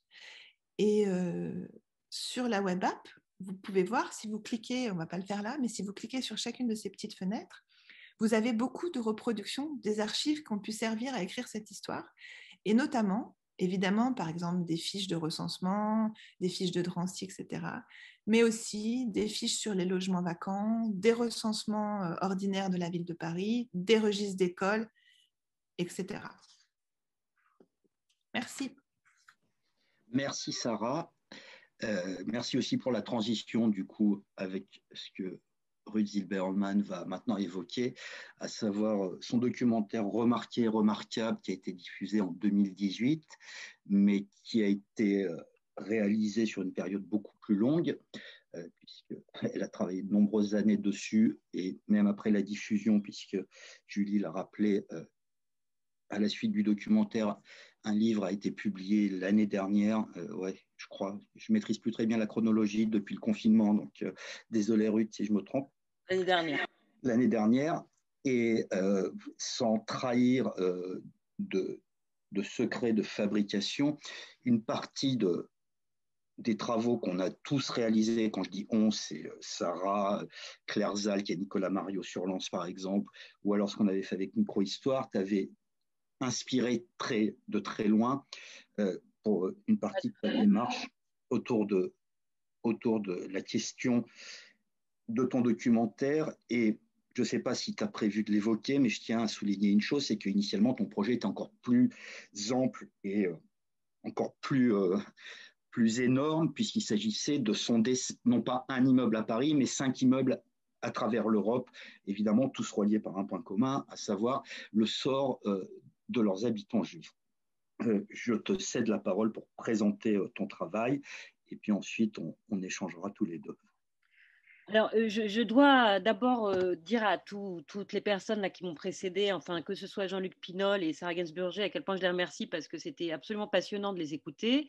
Et je les remercie d'autant plus que, évidemment, comme tu l'as dit, Tal, tout le travail que j'ai pu, que ce soit dans le documentaire ou dans mon livre, il est évidemment non seulement inspiré, mais comme tu sais, Claire Zal, qui a été évidemment la conseillère historique du film, Alexandre Doulu également, et donc je me sens absolument redevable à tous ces travaux extrêmement variés qui pensent justement cette question notamment de la mise en espace. Et évidemment que par exemple quand j'ai erré comme j'errais beaucoup, je continue à errer, mais en quête d'un immeuble dans le 10e, le 11e, le 20e, enfin je me baladais, et que finalement mon choix esthétique, en fait, en quelque sorte, s'est posé sur le 209 rue Saint-Maur, parce que tout simplement, il avait plein de caractéristiques qui pouvaient convenir aussi à un film, dans le sens où c'était un grand immeuble avec une cour, et que donc il y avait la possibilité de filmer là-bas, ce qui aurait été moins facile avec des immeubles que j'avais eu en tête auparavant, devant lesquels je m'étais arrêtée d'ailleurs strictement sur leur bonne mine, en fait. Inutile de dire que quand mon choix s'est posé sur le 209 rue Saint-Maur, j'ai immédiatement été vérifiée sur la carte qui avait été élaborée par Jean-Luc Pinol à partir des données de Serge Klarsfeld, pour vérifier ce qui s'était passé au 209 rue Saint-Maur, et que ça a été une des premières portes d'entrée vers l'enquête, au cours de laquelle j'ai découvert finalement toute cette variété de sources qu'évoquait Sarah, c'est-à-dire qui sont des sources à la fois relevant de l'histoire de la Shoah, et aussi d'archives urbaines, de l'histoire sociale. Mais je serais bien en mal de faire un exposé aussi brillant que ce qui vient d'être fait. C'est un petit peu compliqué pour moi, je n'avais pas prévu comme ça de présenter la méthodologie. Juste dire que finalement, la manière dont ça s'inscrivait dans les travaux de micro-histoire, etc., c'est quelque chose à quoi Sarah a évidemment fait allusion, c'est-à-dire la manière dont, à l'échelle d'un immeuble, on pouvait penser les interactions sociales, c'est-à-dire les questions de voisinage. Et c'est sûr que c'est quelque chose qui a été évidemment un fil directeur du film, puis du livre, évidemment, et c'était quelque chose, alors là, je ne peux pas dire que c'est uniquement à partir de sources, d'archives, mais c'est aussi évidemment à partir des témoignages et des gens que j'ai pu rencontrer, mais que j'ai l'impression qu'un des mouvements du film qui nous mène vers finalement cette réunion finale, pour ceux qui l'ont vu, c'était quelque chose qui était justement ces rapports de voisinage engloutis, dont même les personnes eux-mêmes, les protagonistes du film ou les anciens locataires du 209 n'avaient pas idée, mais qui finalement ressuscitaient en quelque sorte. Et pour moi, cette scène finale, elle marque justement la réunion de ses voisins, c'est-à-dire de tout à coup, la petite fille de la concierge qui reconnaît un enfant qu'elle a croisé, ou Odette Diamant, cette voisine qui tout à coup se souvient de la manière, de la couleur du manteau de Henry Haussmann, c'est-à-dire cet homme qui, après la guerre, a vécu aux États-Unis en voulant vraiment se détourner de son passé. Et tout à coup, l'idée que la seule vision dans la cour de l'immeuble pendant la guerre, ou avant même la guerre d'ailleurs, résidait dans le cerveau de cette voisine dont il ignorait tout, et qu'il n'avait jamais vu, dont il n'avait pas conscience, et qui résidait en Israël, à des milliers de kilomètres de chez lui. Donc finalement, j'ai l'impression que le film, par différentes méthodes, et évidemment pas simplement des méthodes historiennes, mais aussi des méthodes peut-être propres au cinéma, c'était la question de la résurrection de ces liens de voisinage. Et je dois dire, il y a une scène que je n'ai pas montée, mais que je commente un tout petit peu dans le livre, à propos justement de ces passages d'appartements, c'est-à-dire la manière dont des appartements vacants sont ensuite récupérés par des voisins. Je me souviens, par exemple, lors d'un entretien avec précisément la petite fille de la concierge, qui parlait d'une famille qui vivait à son étage, qui s'appelait les Knoplock. Et donc la famille Knoplock avait d'une part, sur un côté du palier, son appartement, c'est-à-dire sa pièce, hein, c'était ça les appartements, et de l'autre côté, un atelier, une pièce atelier. Et c'était très intéressant comment dans le cours de la discussion, évoquant la déportation des parents Knoploch, puisque les enfants ne l'ont pas été, elle disait, puis il y avait aussi des voisins, et puis finalement, les voisins, quand les Knoploch sont partis, oui, la pièce, ils l'ont prise, mais ça passait comme ça dans le cours de la discussion, et c'était très intéressant de voir comment tout à coup, elle s'est rendue compte de ce qu'elle était en train de dire, mais au bout d'un certain moment. Et c'était ce qui passait finalement dans... C'était très intéressant de voir ce qui était finalement dans le registre descriptif de la vie quotidienne. Finalement, une pièce s'est vidée et puis on en profite pour casser un mur et pour soi-même s'agrandir. Évidemment, on prenait tout à coup, pour peu qu'on l'écoute un tout petit peu attentivement, une autre signification. Je ne veux pas être très longue parce que je pense que les interventions ici ont été tellement passionnantes que je suis sûre qu'il y a un tas de questions. Juste dire quelque chose auquel j'ai été très sensible aussi dans ce qu'a dit Sarah, c'est qu'évidemment la question du lieu, c'est, je pense, une question complètement cruciale. Que, par exemple, la question du lieu de mort, elle est évidemment, et de où est le lieu de mort et la frontière du lieu de mort, c'est une des questions qui est centrale dans Shoah. Et qu'il est certain que dans la genèse finalement du film et du projet tel que je l'ai conçu, il y avait, je retrouve ici des motivations communes, la volonté de penser évidemment la question du lieu de vie, puisque avant d'être des victimes, toutes ces personnes étaient des individus.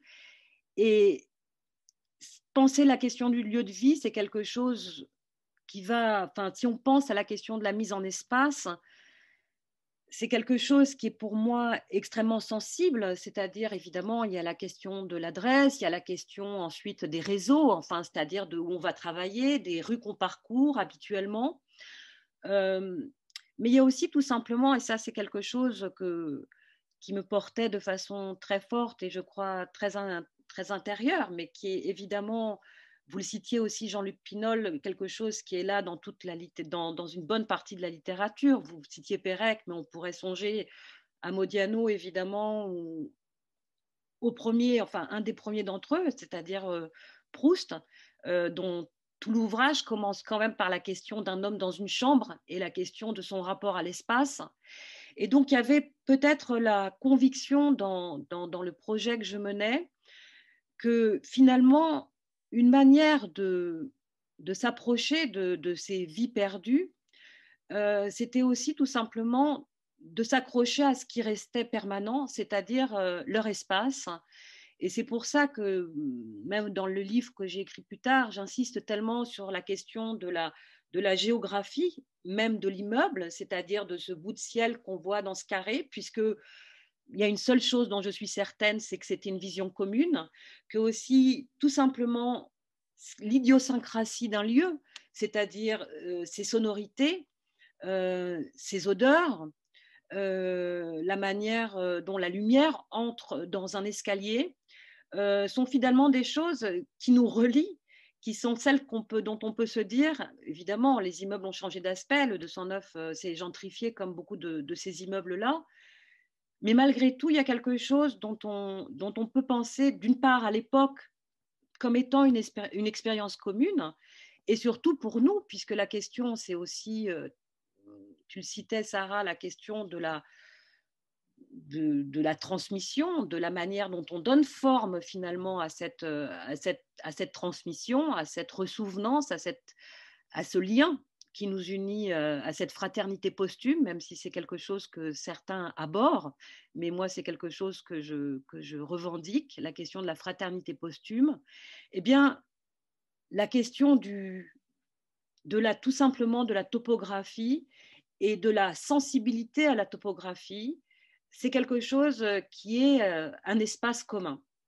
Et donc, ça, c'est une des choses que je voulais explorer de façon très précise, en prenant vraiment l'immeuble comme un personnage avec ses ombres et lumières, avec ses caractéristiques, avec ses caves, avec le bruit particulier la sonorité que ça fait dans une cage d'escalier. Donc finalement, toute cette atmosphère sensible qui est particulière à un lieu. Et par ailleurs, c'était aussi pour la question des entretiens, quelque chose à quoi je crois aussi extrêmement fort. Mais là, je ne suis évidemment pas non plus la première. Et là aussi, je suis l'héritière non seulement de beaucoup d'histoires du cinéma documentaire, mais aussi de beaucoup de livres. C'est tout simplement que la question du lieu comme étayage de la réminiscence. Et donc, c'est pour ça que, par exemple, j'ai insisté pour que dans les entretiens, on puisse mettre en place ce dispositif, somme toute extrêmement simple, qui était celui des petits meubles de poupée pour reconstituer des chambres, puisque tout simplement, c'est des expériences personnelles qu'on peut faire soi-même, mais je pense que des souvenirs ou plutôt la manière dont le souvenir peut remonter ou peut affleurer à la conscience et d'une manière assez pure parfois, c'est tout simplement, encore une fois, de se souvenir de son lieu dans l'espace, c'est-à-dire une sorte on pourrait qualifier ça une sorte, je ne sais pas, de généalogie de la proprioception, c'est-à-dire de son propre corps dans l'espace.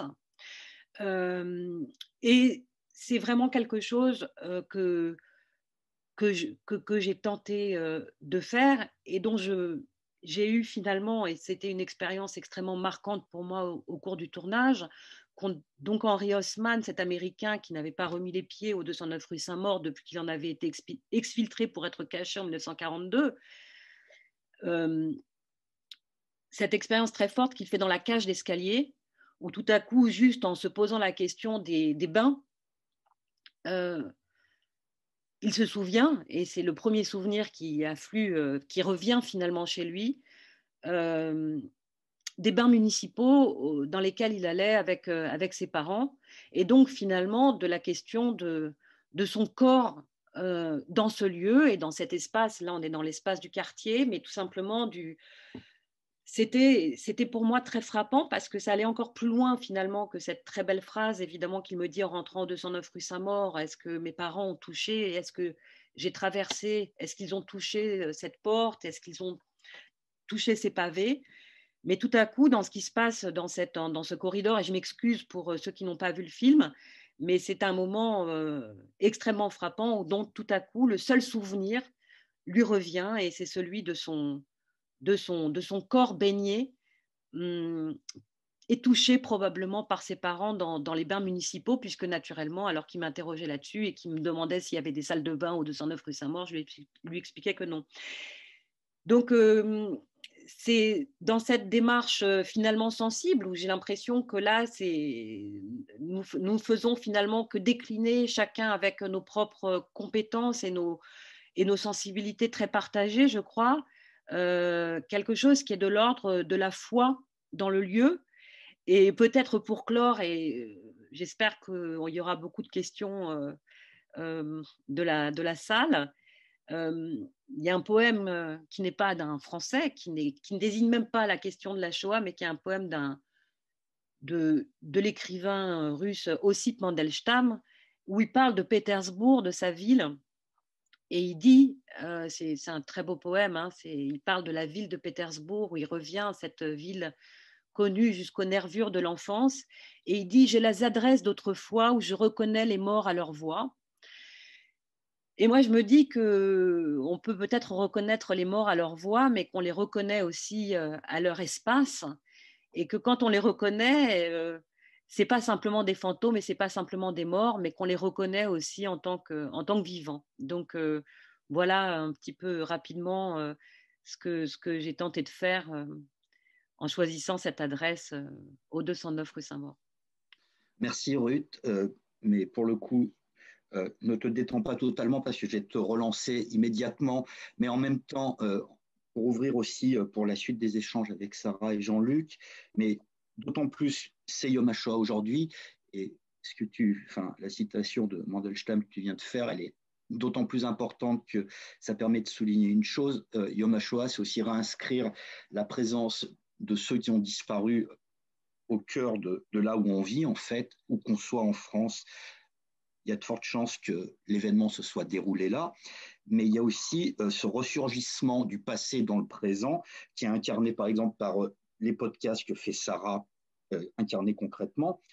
Et je vais poser aussi la question à Jean-Luc sur la manière dont ces cartes ont été saisies une fois qu'elles ont été rendues publiques, qu'il s'agisse des enfants qui avaient été mis en ligne ou alors du livre. Mais est-ce que tu peux raconter comment ça s'est passé quand tu es allé au 209 rue Saint-Maur pour expliquer aux gens aujourd'hui que là où ils habitent, ça allait faire l'objet d'un documentaire, et pas sur leur immeuble aujourd'hui, mais sur leur immeuble, sur le passé de cet immeuble dans une histoire très particulière. Alors, ce n'était pas exactement ça, parce que non seulement au départ, je voulais faire 5 films partout en Europe, mais en plus, au départ, je voulais faire un film qui dure 4 heures. Et donc, j'ai beaucoup tourné l'immeuble aujourd'hui parce que l'idée, c'était de faire un film avec déjà plusieurs strates temporelles. Finalement, j'ai dû réduire mon ambition montage. Donc, quand j'ai tourné au 209 rue Saint-Maur, je filmais aussi beaucoup les gens dans leur intérieur, beaucoup chez eux, beaucoup justement dans la question de cette intimité.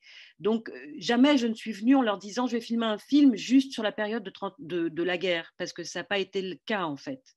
Ça s'est transformé comme ça. Ensuite, je dois dire que j'avais un peu la trouille parce que je trouvais ça gonflé quand même d'arriver chez les gens et de leur dire je vais filmer dans votre escalier, je vais filmer chez vous. Mais aussi, je vais raconter ce qui s'est passé dans votre appartement, et ce n'était pas une démarche extrêmement simple. Et donc, j'ai été un petit peu, j'y étais vraiment extrêmement progressivement, et puis de façon un peu rusée quand même, ce qui n'est pas trop mon habitude, mais là, j'ai quand même essayé de ruser. Et ce dont je me suis aperçue, c'est que je n'aurais pas eu besoin de ruser parce que je dois dire, et j'ai été très, très surprise, et je ne pense pas que ça serait passé partout pareil à Paris, mais j'ai été accueillie d'une façon incroyable. Très ouverte, très curieuse, très intéressée.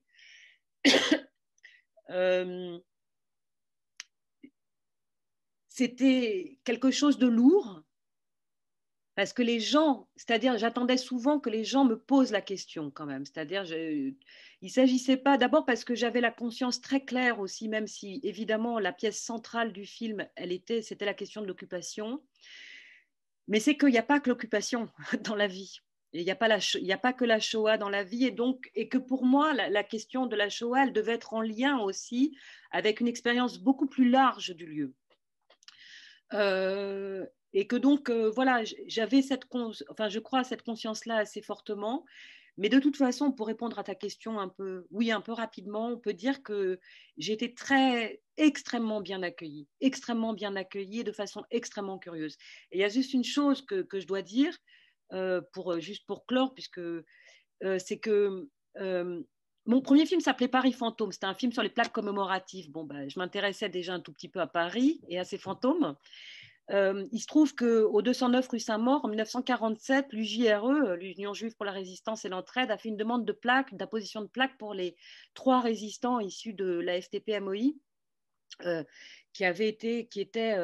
c'était pas d'ailleurs la MOI en fait, hein, mais bon, c'était peu importe, pour les résistants juifs communistes qui avaient vécu dans l'immeuble ou qui y étaient passés, qu'à l'époque, en 1947, cette plaque avait été refusée par le propriétaire. Et j'ai été contactée par la mairie de Paris extrêmement récemment pour que ce refus soit réparé quelques décennies plus tard. Et en fait, il va y avoir une plaque posée au 209 rue Saint-Maur qui célébrera évidemment la mémoire de ces résistants et d'autres d'ailleurs, dont j'ai retrouvé la trace. Évidemment, la mémoire des familles à la traquée et celles qui ont été déportées. Et aussi qui inscrira le nom de certains des voisins, dont certains sont en train d'être reconnus comme justes parmi les nations. Et je dois dire que c'est une plaque, je m'y connais bien en plaque commémorative à Paris, du coup, et c'est assez unique finalement, enfin il y en a quelques-unes, mais c'est assez unique qu'il y ait justement dans un immeuble quelque chose qui parle et qui fasse finalement la synthèse de ce voisinage. Alors évidemment, il manquera sur la plaque ceux qui ont dénoncé, mais ils seront là peut-être malgré tout dans les têtes, d'une manière ou d'une autre. Voilà. Merci Ruth.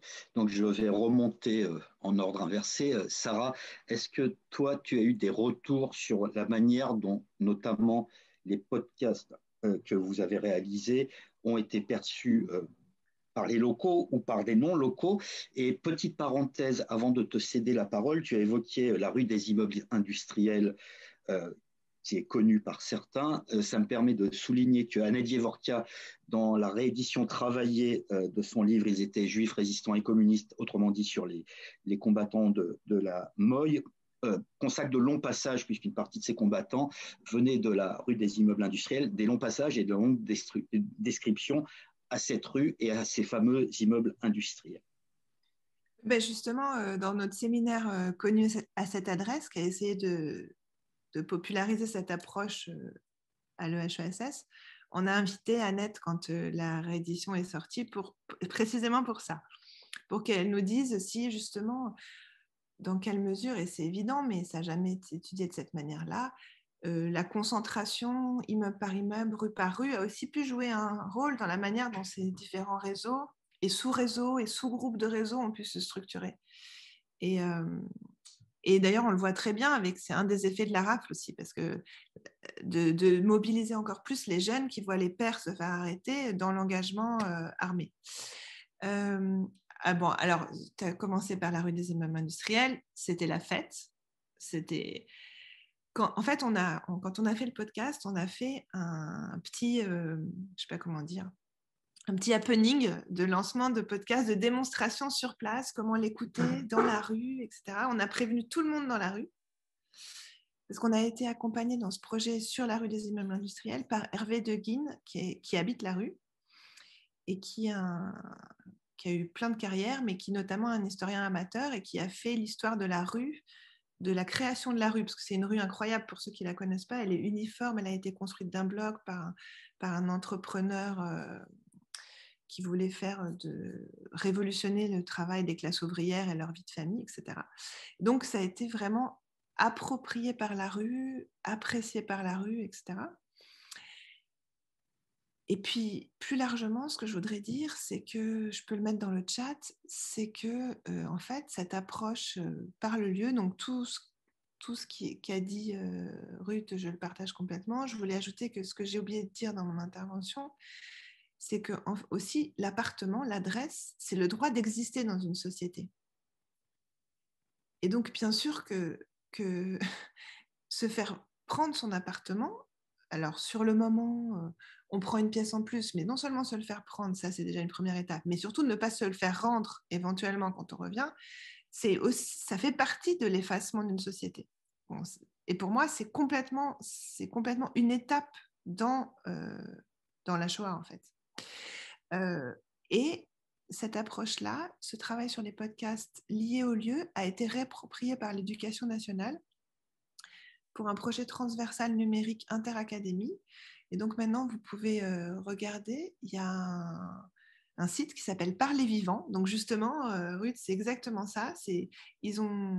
C'est Annabelle Pairi, qui nous écoute peut-être, je ne sais pas, qui s'est saisie de ce qu'on faisait dans le séminaire et qui en a fait un projet pédagogique. Et là, c'est des classes dans plein de lycées de France, lycées généraux, professionnels, etc., qui font les recherches dans les archives eux-mêmes et qui construisent des podcasts à proximité de leurs établissements pour raconter qui étaient les déportés, qu'est-ce qui leur est arrivé à partir des archives qu'ils trouvent.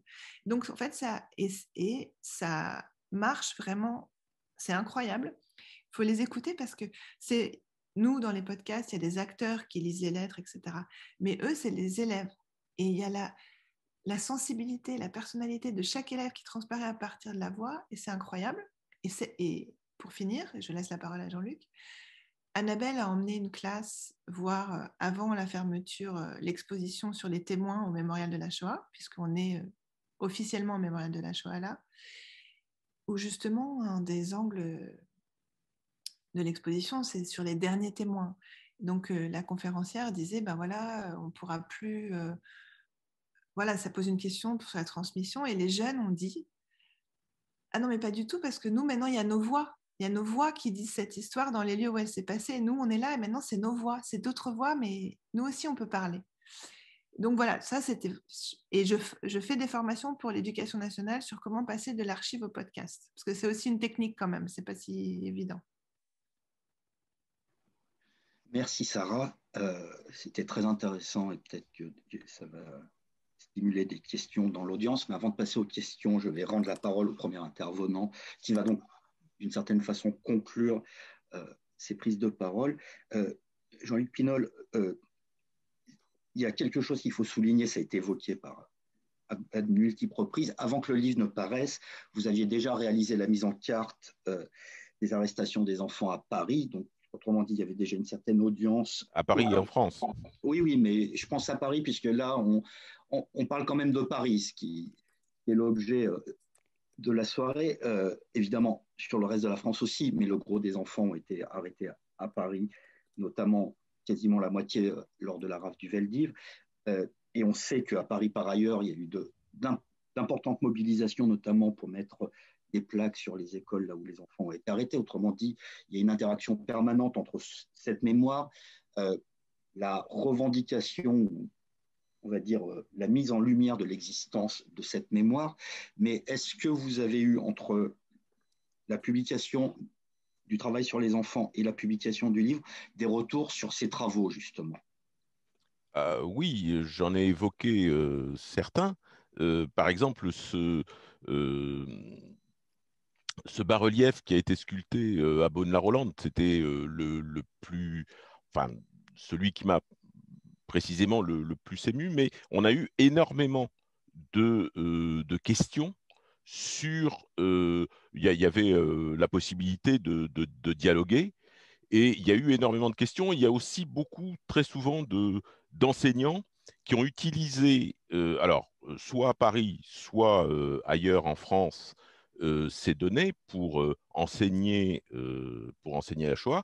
Et parfois, on a eu des soucis avec les serveurs à certaines périodes parce que c'était un tout petit peu saturé. Et puis, l'application est un peu ancienne maintenant, hein, ça date de 2012.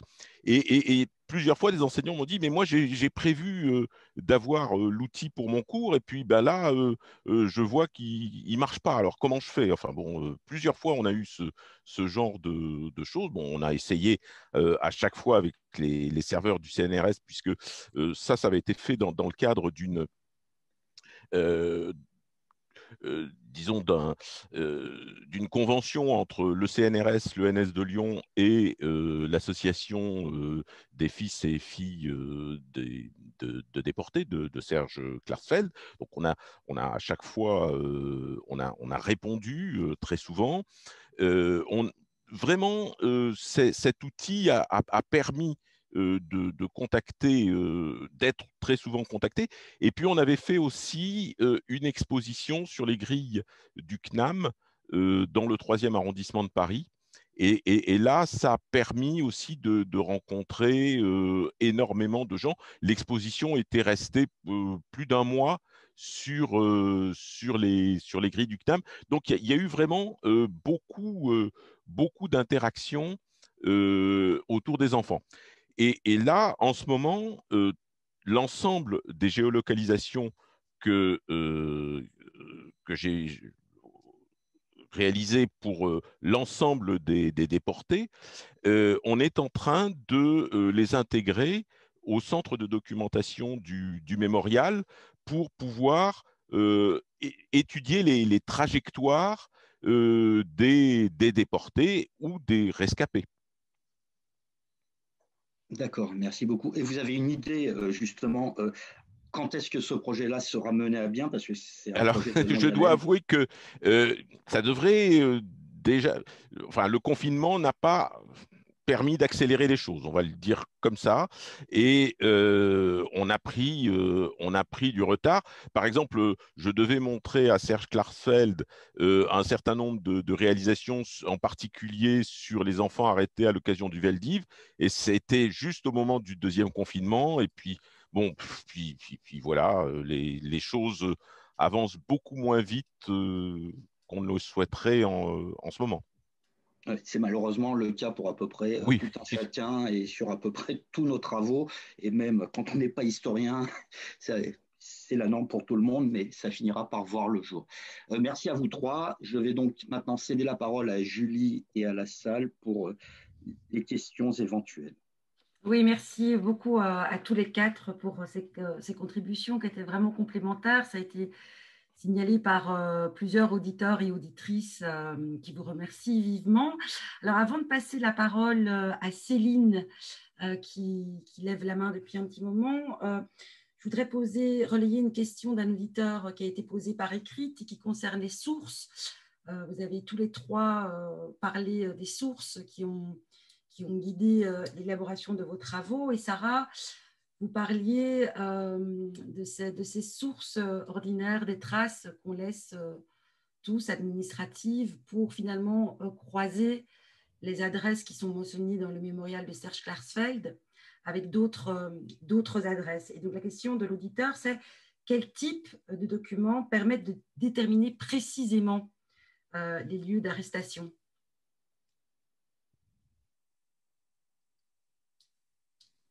Alors, les lieux d'arrestation en tant que tels, il peut y en avoir. Donc, alors, il y a ceux qui figurent dans les documents qui ont été utilisés pour constituer le mémorial, mais il y a aussi d'autres endroits où on peut trouver des sources, donc aux archives de la préfecture de police. Enfin, moi, je parle de Paris, parce que je travaille sur Paris. Donc, pour les autres lieux, mais Tal peut donner des exemples pour Grenoble, par exemple. Les archives de la préfecture de police de Paris. Donc là, il y a beaucoup de choses parce que les gens ont été arrêtés dans des circonstances et dans des conditions différentes, parfois lors de rafles, mais parfois lors de contrôles, par des brigades spéciales qui les traquaient, etc. Donc là, il y a un grand nombre de sources, de registres. Il peut aussi y avoir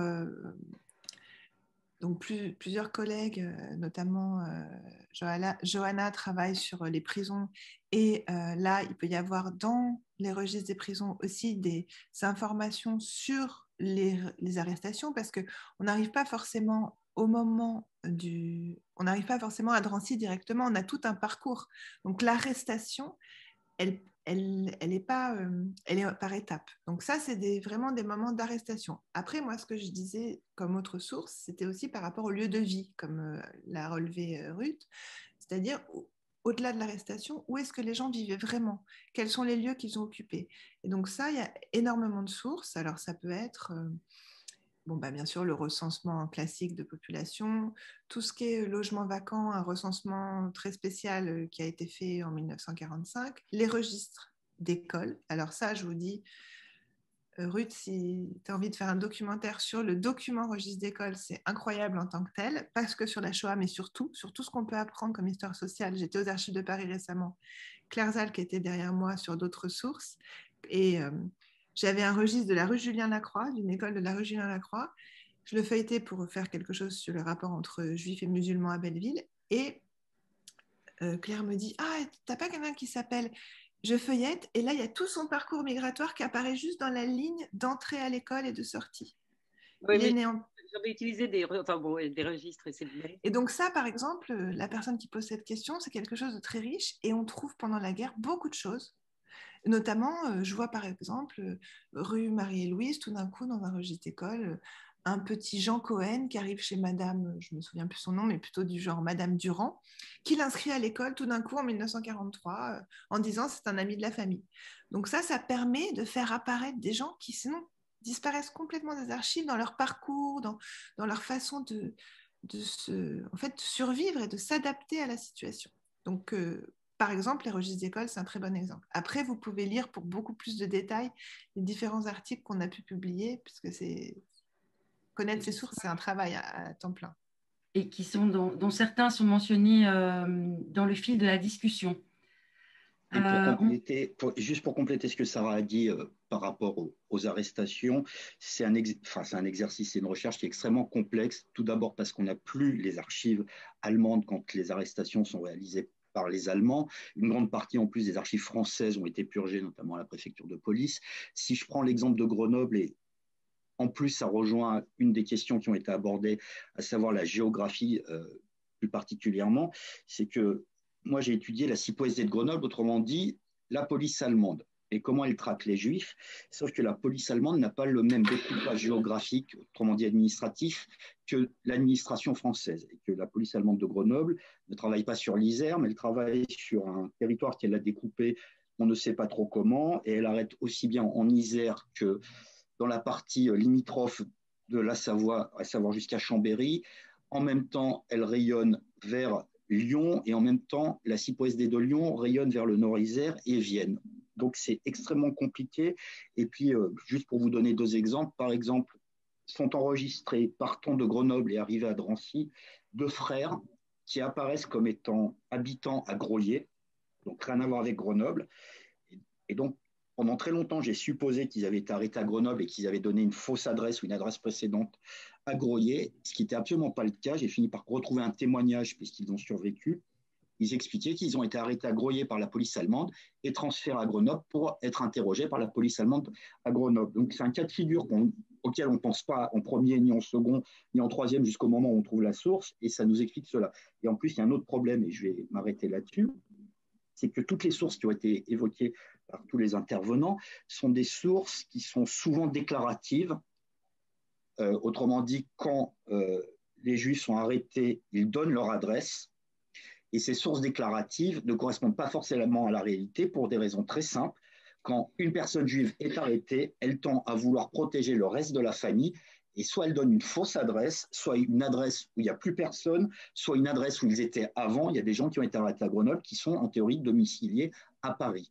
Donc ça soulève tout un ensemble de questions qu'on peut parfois recouper, et ça, je vois que tu veux réagir, je vais te rendre la parole, mais il faut recouper ça avec une infinité de documents, à la fois les documents qu'on va appeler répressifs et les documents administratifs les plus ordinaires qui soient, qui sont, et Sarah en a donné un aperçu, une foultitude en fait aux archives. On n'a pas idée de l'importance qu'ont des documents totalement anodins pour éclairer cette période-là et qui permettent de tirer des informations comme Sarah l'a montré.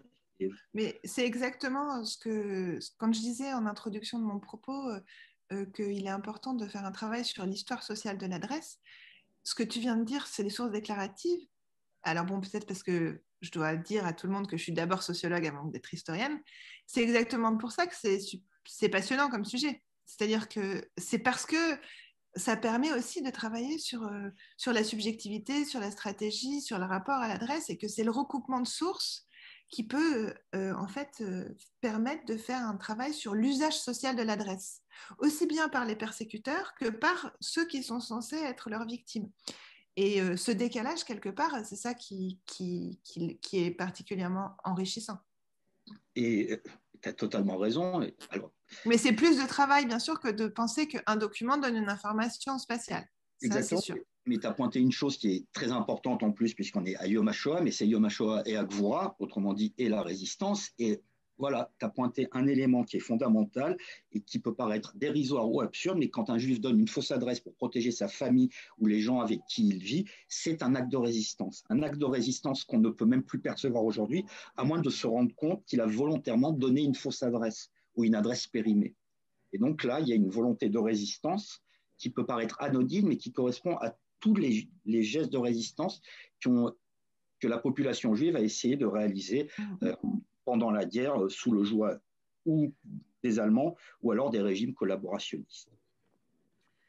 Alors, nous allons passer la parole à Céline qui lève la main depuis un petit moment. Donc, Alexandre, si tu peux...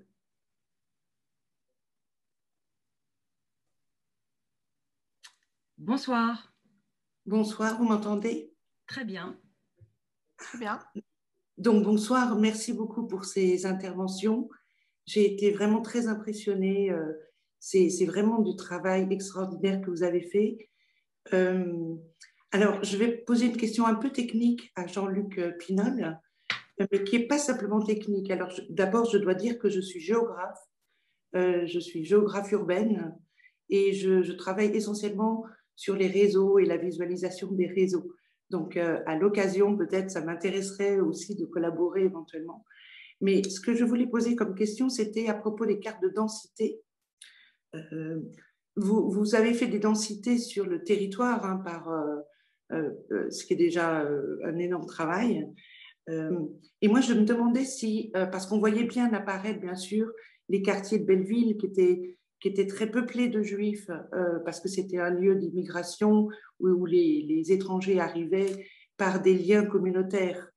Et en fait, il y avait, on voit bien donc les parties de Paris qui étaient très peuplées de juifs, en fait, dans vos cartes. Par contre, du coup, est-ce qu'on pourrait éventuellement les rapporter à la population plutôt ou à la population juive qui habitait là pour avoir déjà des proportions de combien ont été raflés, enfin, qui ont été emmenés par rapport à la totalité, parce que sinon, ça ne reflète que finalement la dispersion de la population elle-même. Et par là aussi, je pense que ça peut être intéressant non seulement pour se rendre compte de la ségrégation qui existait à l'époque, mais aussi de toutes les communautés, la vie communautaire qui existait dans ces quartiers. Et je reviens donc à la question du voisinage qui a été davantage abordée par Sarah et Ruth. Et je me demandais justement, parce que j'ai des grands-parents qui vivaient dans le 13e, des arrière-grands-parents, excusez-moi, qui n'ont pas été emmenés du tout et pas inquiétés du tout. Et je me suis toujours demandé pourquoi.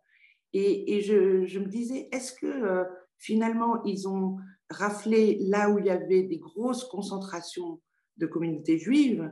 Est-ce que les familles qui étaient isolées ont finalement été davantage protégées ou non? Comment, vous voyez, est-ce qu'on pourrait un peu mettre à jour ce type d'informations avec des cartes de densité et des cartes de discrimination? Voilà, j'ai fini. Merci beaucoup.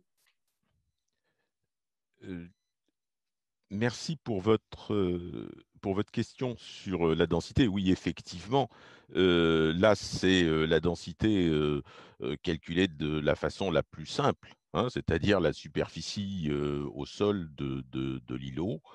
Effectivement, on pourrait faire quelque chose de plus intéressant en connaissant le nombre d'espaces occupés. Et puis, il y a la vraie question, c'est celle que vous avez posée, c'est-à-dire quelle proportion de population juive a été déportée dans tel ou tel endroit.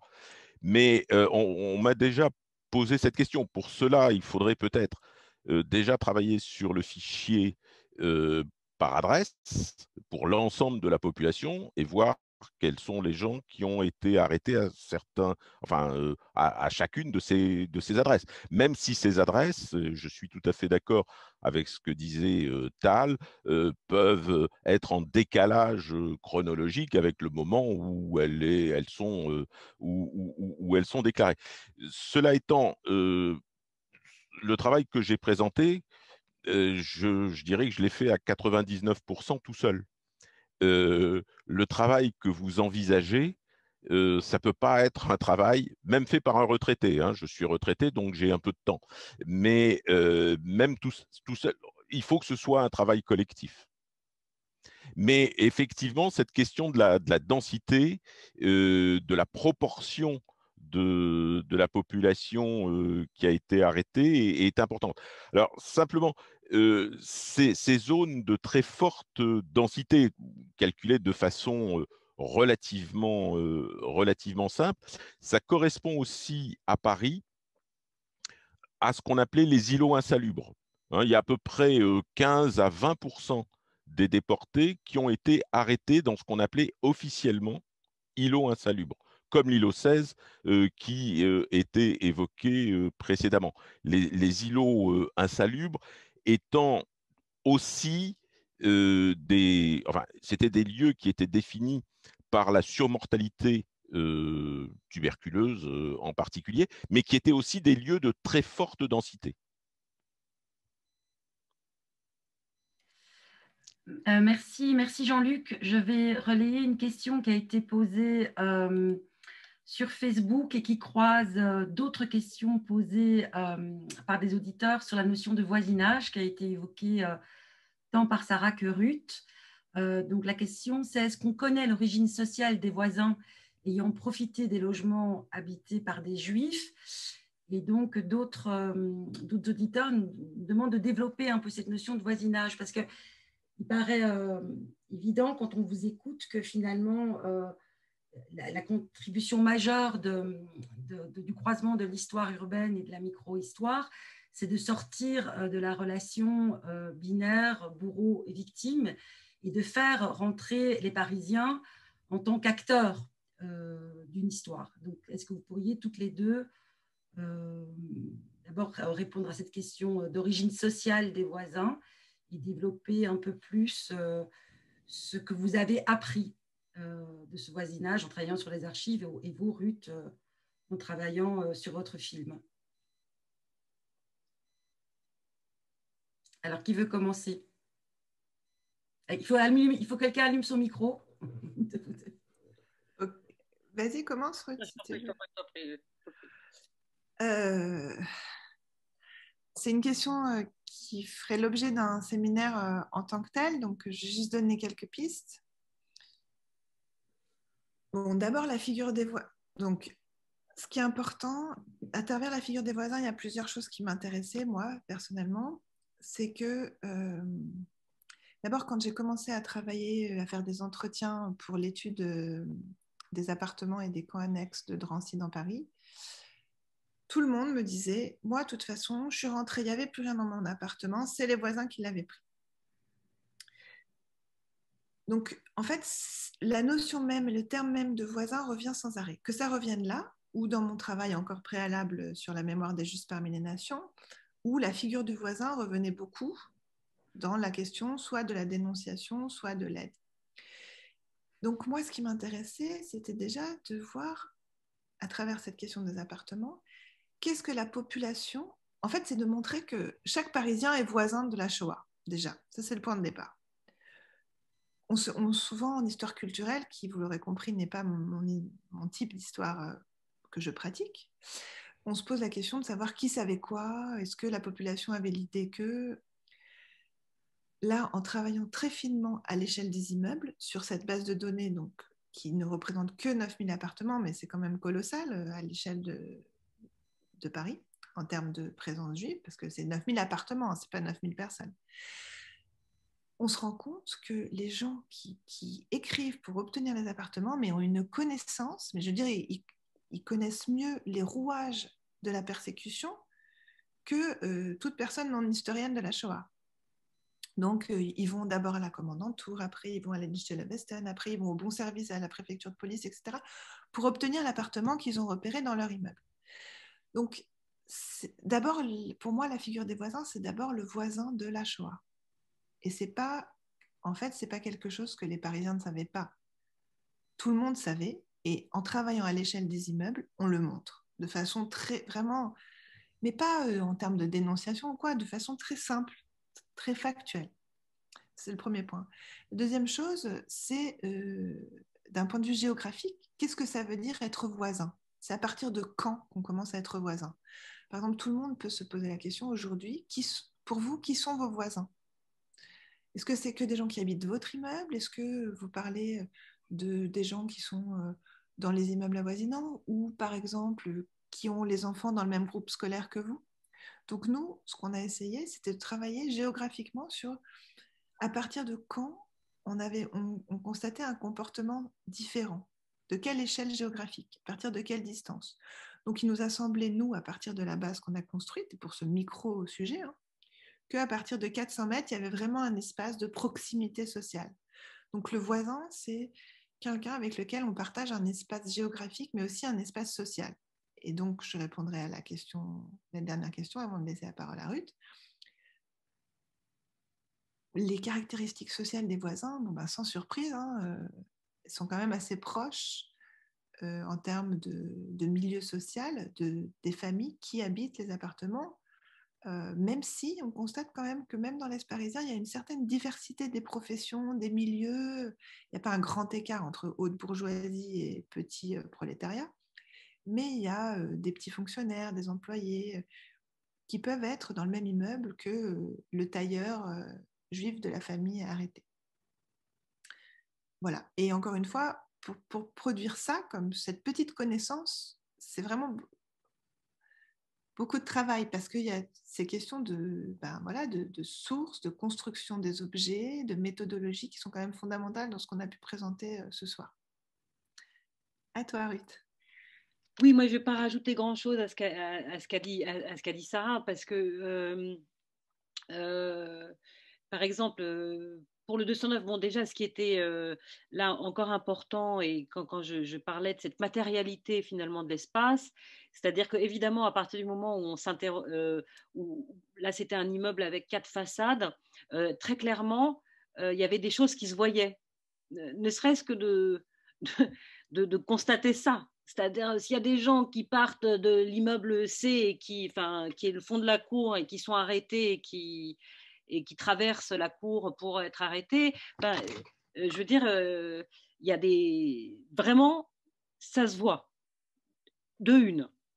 De deux, moi, ce qui m'a frappé aussi alors là, pour le coup, c'est vraiment là dans les entretiens que j'ai pu avoir, c'est qu'il y avait quand même très souvent, et c'est très intéressant sur ce qui se passait aussi avant la guerre. Et ça comptait beaucoup. C'est-à-dire que des sociabilités, souvent d'ailleurs avec les voisins les plus proches, c'est-à-dire les voisins de palier, étaient extrêmement importantes et elles ont beaucoup compté. Par exemple, je me souviens d'une femme, Berthe Rollider, qui habitait à Melbourne, enfin qui habite depuis à Melbourne, me racontant que en fait, elle allait toujours faire ses devoirs chez une femme au 4e étage. Elle avait été c'était presque sa fille adoptive, enfin, et donc ce qui avait été déjà mis en place avant la guerre dans ce genre de grands immeubles était déjà extrêmement important, même si, et encore une fois, c'était très intéressant, ça c'est Odette Diamant qui me racontait, on mangeait pas la même chose. Nous, on mangeait du manger juif. Donc, c'est des petites notations comme ça qui sont intéressantes sur la manière dont les gens coexistaient les uns avec les autres. Et franchement, dans les témoignages que j'ai eus, et là, je me fonde que sur les témoignages, évidemment, il y a certains moments où par exemple, il y a clairement une voisine qui a récupéré une boutique, au moment de l'organisation, c'est-à-dire qui a bénéficié de l'organisation d'une boutique qui était au 209 rue Saint-Maur. Ça, c'est manifeste. C'est la seule preuve que j'ai vraiment d'une organisation, enfin d'une voisine qui bénéficie d'une organisation. Par ailleurs, il y avait évidemment aussi des dénonciateurs, mais souvent, ce sont des petits gestes. C'est-à-dire que c'est un voisin qui va mettre une chambre à son nom et donc la chambre n'est plus déclarée et donc des gens peuvent s'y cacher. Ce sont évidemment ces gens qui s'appellent Rose et Désiré Linanceau qui ont quand même abrité pendant 2 ans toute une famille dans la chambre de leur fils qui était lui-même engagé à la LVF, bon, ce qui était quand même assez incroyable, et déserteur de la LVF. Mais quand on y pense, ils ont caché ces gens, mais ça voulait dire, ils étaient au 6e étage, qu'il y avait un tas de chambres de bonne, et les toilettes étaient sur le palier, l'eau était sur le palier, ça veut dire que c'était obligé que tout le monde à l'étage était au courant. Enfin, c'est évident que tout le monde était au courant, parce que c'était impossible autrement. Et ces gens, ils sont restés de 1942 à 1944 dans l'immeuble. Donc, vous voyez, enfin, c'était très intéressant d'aller dans le détail, étage par étage, palier par palier, parce que là, on est vraiment il faut aller très, très, très, très finement. Et c'est quelque chose qu'on me demande extrêmement souvent sur une sorte de bilan global. Est-ce qu'il y a eu plus de dénonciateurs ou plus de... je serais bien incapable de le dire. La seule chose que je peux faire, c'est lister le nombre insensé de gestes qu'il y a eu. Et si je peux me permettre, pour prolonger ce que toutes les deux venez d'évoquer en direction de Jean-Luc Pinol, il y a un point fondamental, Sarah, sur lequel je voudrais insister, puisque tu l'as dit, mais je le reprends à mon compte, justement, qui savait quoi, qui par énormément d'aspects est absurde, que quand on voit des Juifs arrêtés au milieu de la journée, au cœur des villes, et qui partent de la ville en emportant des objets, évidemment que ça sous-entend quelque chose qui est la connaissance du public. Et justement, la cartographie que vous avez réalisée à l'échelle de la France, évidemment, par département, montre une chose fondamentale, c'est que de mémoire, il y a plus d'1 millier de communes qui sont concernées, c'est-à-dire quasiment une commune sur 35, il faut que vous mettiez le son, on ne vous entend pas. Une commune sur 35 en France a vu des arrestations de juifs, le plus souvent évidemment de plein jour, au vu et au su de tout le monde. Et du coup, je vous cède la parole, Jean-Luc. Oui, oui, non, il y a eu pour les enfants plus d'1 millier de communes concernées, pour les adultes plus de 3000 communes concernées. Hein. Donc, effectivement, c'est quelque chose de très important. Moyennant quoi, il y a un certain nombre de communes où des Juifs ont vécu la totalité de la guerre. Il y a un livre qui m'a beaucoup appris, c'est ce livre d'Alain Jomy qui s'appelle Olga et les siens, euh, Olga Kaplan, qui arrive à Curmont, en Corrèze, et qui, à partir de là, va traverser la France plusieurs fois, passer la ligne de démarcation plusieurs fois, pour aider sa famille, faire revenir sa famille de Nice, etc. Et elle, dans ce livre, c'est son neveu qui avait 3 ans quand elle le fait venir de Nice, ou 2 ans même, à Curmont, en Corrèze. Et il explique que les Allemands sont passés à peu près un après-midi pendant toute la guerre dans ce village de Curmont. Hein, donc ça c'est assez important, je pense, le quadrillage le quadrillage des communes, et parfois on a des communes où il y a eu énormément de déportés, et juste à côté on a des communes où il y a eu énormément d'enfants ou d'adultes qui ont été cachés. Alors, merci beaucoup. Il est malheureusement tard, parce qu'on a commencé tard cette rencontre. Normalement, on commence à 19h30, mais là, on attendait que la lecture des noms des différents convois soit achevée pour commencer cette rencontre. Donc, je suis désolée, je sais qu'il y a encore des questions, mais je vous donne rendez-vous tout bientôt à l'auditorium du Mémorial, enfin je l'espère, au moment de la publication du prochain numéro d'Histoire urbaine co-dirigé par Sarah. Ça sera intéressant, je pense, de poursuivre ce débat, car il y a énormément de questions de la part de nos auditeurs. C'est un sujet qu'on ne traite pas beaucoup sur cette dimension au Mémorial, donc je pense qu'il y a encore beaucoup de choses à dire. Donc Sarah, merci de nous informer, quand vous saurez, comme on le disait tout à l'heure, que tout est un peu bousculé avec la pandémie, mais surtout dans le monde de l'édition. Donc, quand vous aurez une date, pour qu'on puisse organiser quelque chose avec vous et d'autres à l'auditorium. Alors, donc, je vous remercie tous les 4 infiniment. Je rappelle le livre de Jean-Luc Pinol, Convoi à la déportation des Juifs de France, publié aux éditions du Détour. Le film et le livre de Ruth Zilberman, des enfants du 209 rue Saint-Maur, Paris 10e, ainsi que les travaux de Sarah Gainsburger, dont les références ont été notées dans le fil de discussion. Et je vous invite vraiment à aller regarder ces podcasts. Alors, avant de vous quitter, comme toujours, je fais un peu de pub pour la prochaine rencontre Zoom qu'on organise. Qu'on va organiser au fait dans le cadre de la prochaine expo du Mémorial de la Shoah sur la persécution des homosexuels et lesbiennes dans l'Europe hitlérienne. C'est une expo importante qui devait ouvrir ses portes le 15 avril, donc jeudi prochain. Bien évidemment, le Mémorial ne sera pas rouvert la semaine prochaine, mais on a quand même décidé de maintenir le cycle de rencontres qu'on a construit autour de cette exposition. Et donc, la conférence inaugurale se déroulera donc jeudi prochain, le 15 avril, à 19h30, et elle portera sur l'essor de la vie culturelle et associative des homosexuels dans l'Europe de l'entre-deux-guerres, avec notamment Florence Tamagne, qui est la commissaire de l'exposition, et Suzanne Robichon, qui est une militante féministe et essayiste, qui a monté ce cycle de rencontres avec nous. Voilà, vous trouverez toutes ces informations sur le site du Mémorial. Je vous remercie encore pour votre fidélité. On est nombreux sur Zoom, mais on espère tout de même que tout ça va bientôt s'arrêter et qu'on pourra se retrouver à l'auditorium où là, on est sans enfants, sans personne, on a plus de temps. Voilà. Donc, merci à tous et à très bientôt. Merci. Portez-vous bien. Au revoir. Au revoir.